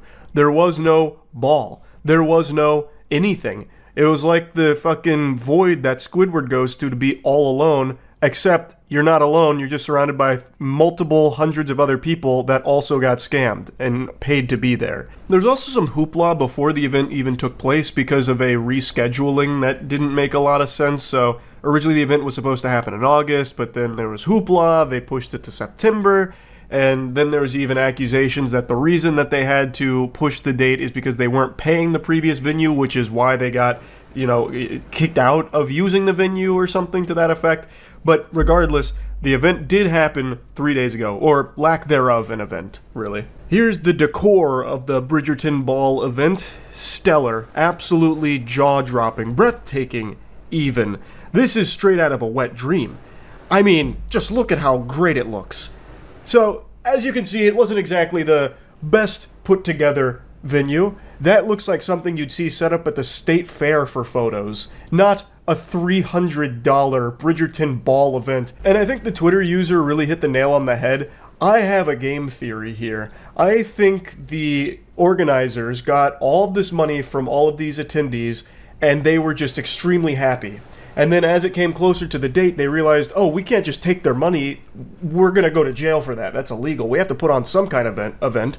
So they panicked and then went to Party City, grabbed this furniture, and just set it down haphazardly there. It really feels like this whole event was put on like the actual day before. And even less, perhaps. Like maybe a few hours before people got there, they had like a couple of friends and family scrambling to get like some chairs and, hire someone to play the violin. Because one of the advertisements was like live music. Well, here's the live music. A single violin player, like probably playing the saddest song you've ever heard too. Like that must feel awful. You get hired for a gig and it turns out to be this.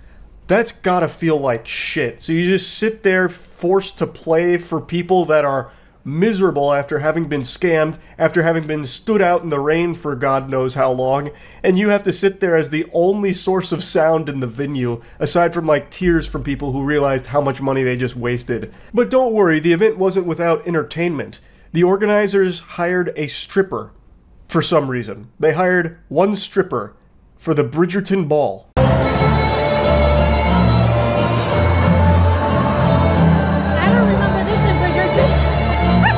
Now, I'm not the most knowledgeable on Bridgerton, but that seems a little out of place. It feels like what happened is they just scrolled through Facebook Marketplace for anyone advertising any talent, like, commission them. Hey, I play the violin. I'll come do like a party or something if you need.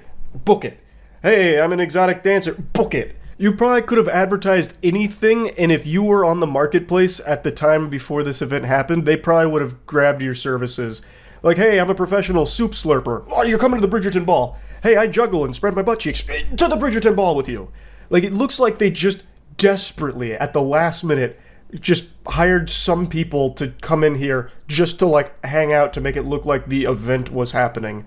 Like, it looks like they were trying to do the bare minimum where they could make a legal argument that they did fulfill their event obligation. But yeah, they promised a cash prize, which that didn't happen. They promised a diamond of the season thing, which didn't happen, and a lot of other like nonsense that didn't happen. And overall, most people want a refund, which is very reasonable. They got scammed. They 100% got schmeckeldorfed. They also got potentially food poisoned as well. Apparently they ran out of food after an hour, and some of the food they were serving was raw. So there's a good chance that not only did you get scammed, your gut got fucking slammed. The way that it was described is that this was going to be a Bridgerton evening. We were going to have classical music, good dinner, and there was going to be a play, and they were going to pick Diamond of the Season. They were going to give away all of these prizes, and we went in, and it's completely empty in there. Hey, come on now. It wasn't completely empty in there. Didn't you see the pole dancing and the violin player? I bet they were probably just about to bring out Monopoly as well. And had no problem just taking people's money. The company behind the event, Uncle and Me LLC, has since disabled comments on their social media. They haven't put out any official statement, the event organizer I'm referring to. They've just gone silent. So I'm guessing, this is just another little game theory here. I'm guessing what's going to happen is the classic. They're going to shut down their socials, they're going to remake the company under a different name, and pull another scam like this again in the future. That's my hypothesis. I just don't see a world where Uncle and Me can somehow put out a statement that allows them to continue to do business down the line. Like, this fundamentally stops their whole business, because who the fuck is going to pay money to go to another one of their events? Even if they said they were just giving away free donuts, I bet nobody shows up because they wouldn't trust it. Like, they'd still feel like there's some kind of scam there. It's not something an event organizer can come back from. You have scammed a lot of people, and they're not giving refunds as of this moment. So how the fuck are you expected to do business again? And I don't think they're going to try. I think they're going to rebrand. That's my guess. I am hoping for a happy ending, though, for the people that lost their money in this. I'm hoping they get a refund. Also, this scam, like this event, is probably the only one so far where people probably lost a lot more than just that money in that time. Because of the scale of it, like a Bridgerton ball where it was all about like elegance and dressing up and all of this, I have no doubt there's people that spent like an entire week picking out their outfit, buying accessories, buying other things, buying outfits, buying dresses, all just to prepare for this event, which turned out to be a big fucking fraud, a big scam. So I do think that this is probably more than $300 that people lost in this. That's just how much they lost on the ticket. And that super sucks. But anyway, want to talk about it a little bit. That's it. See ya.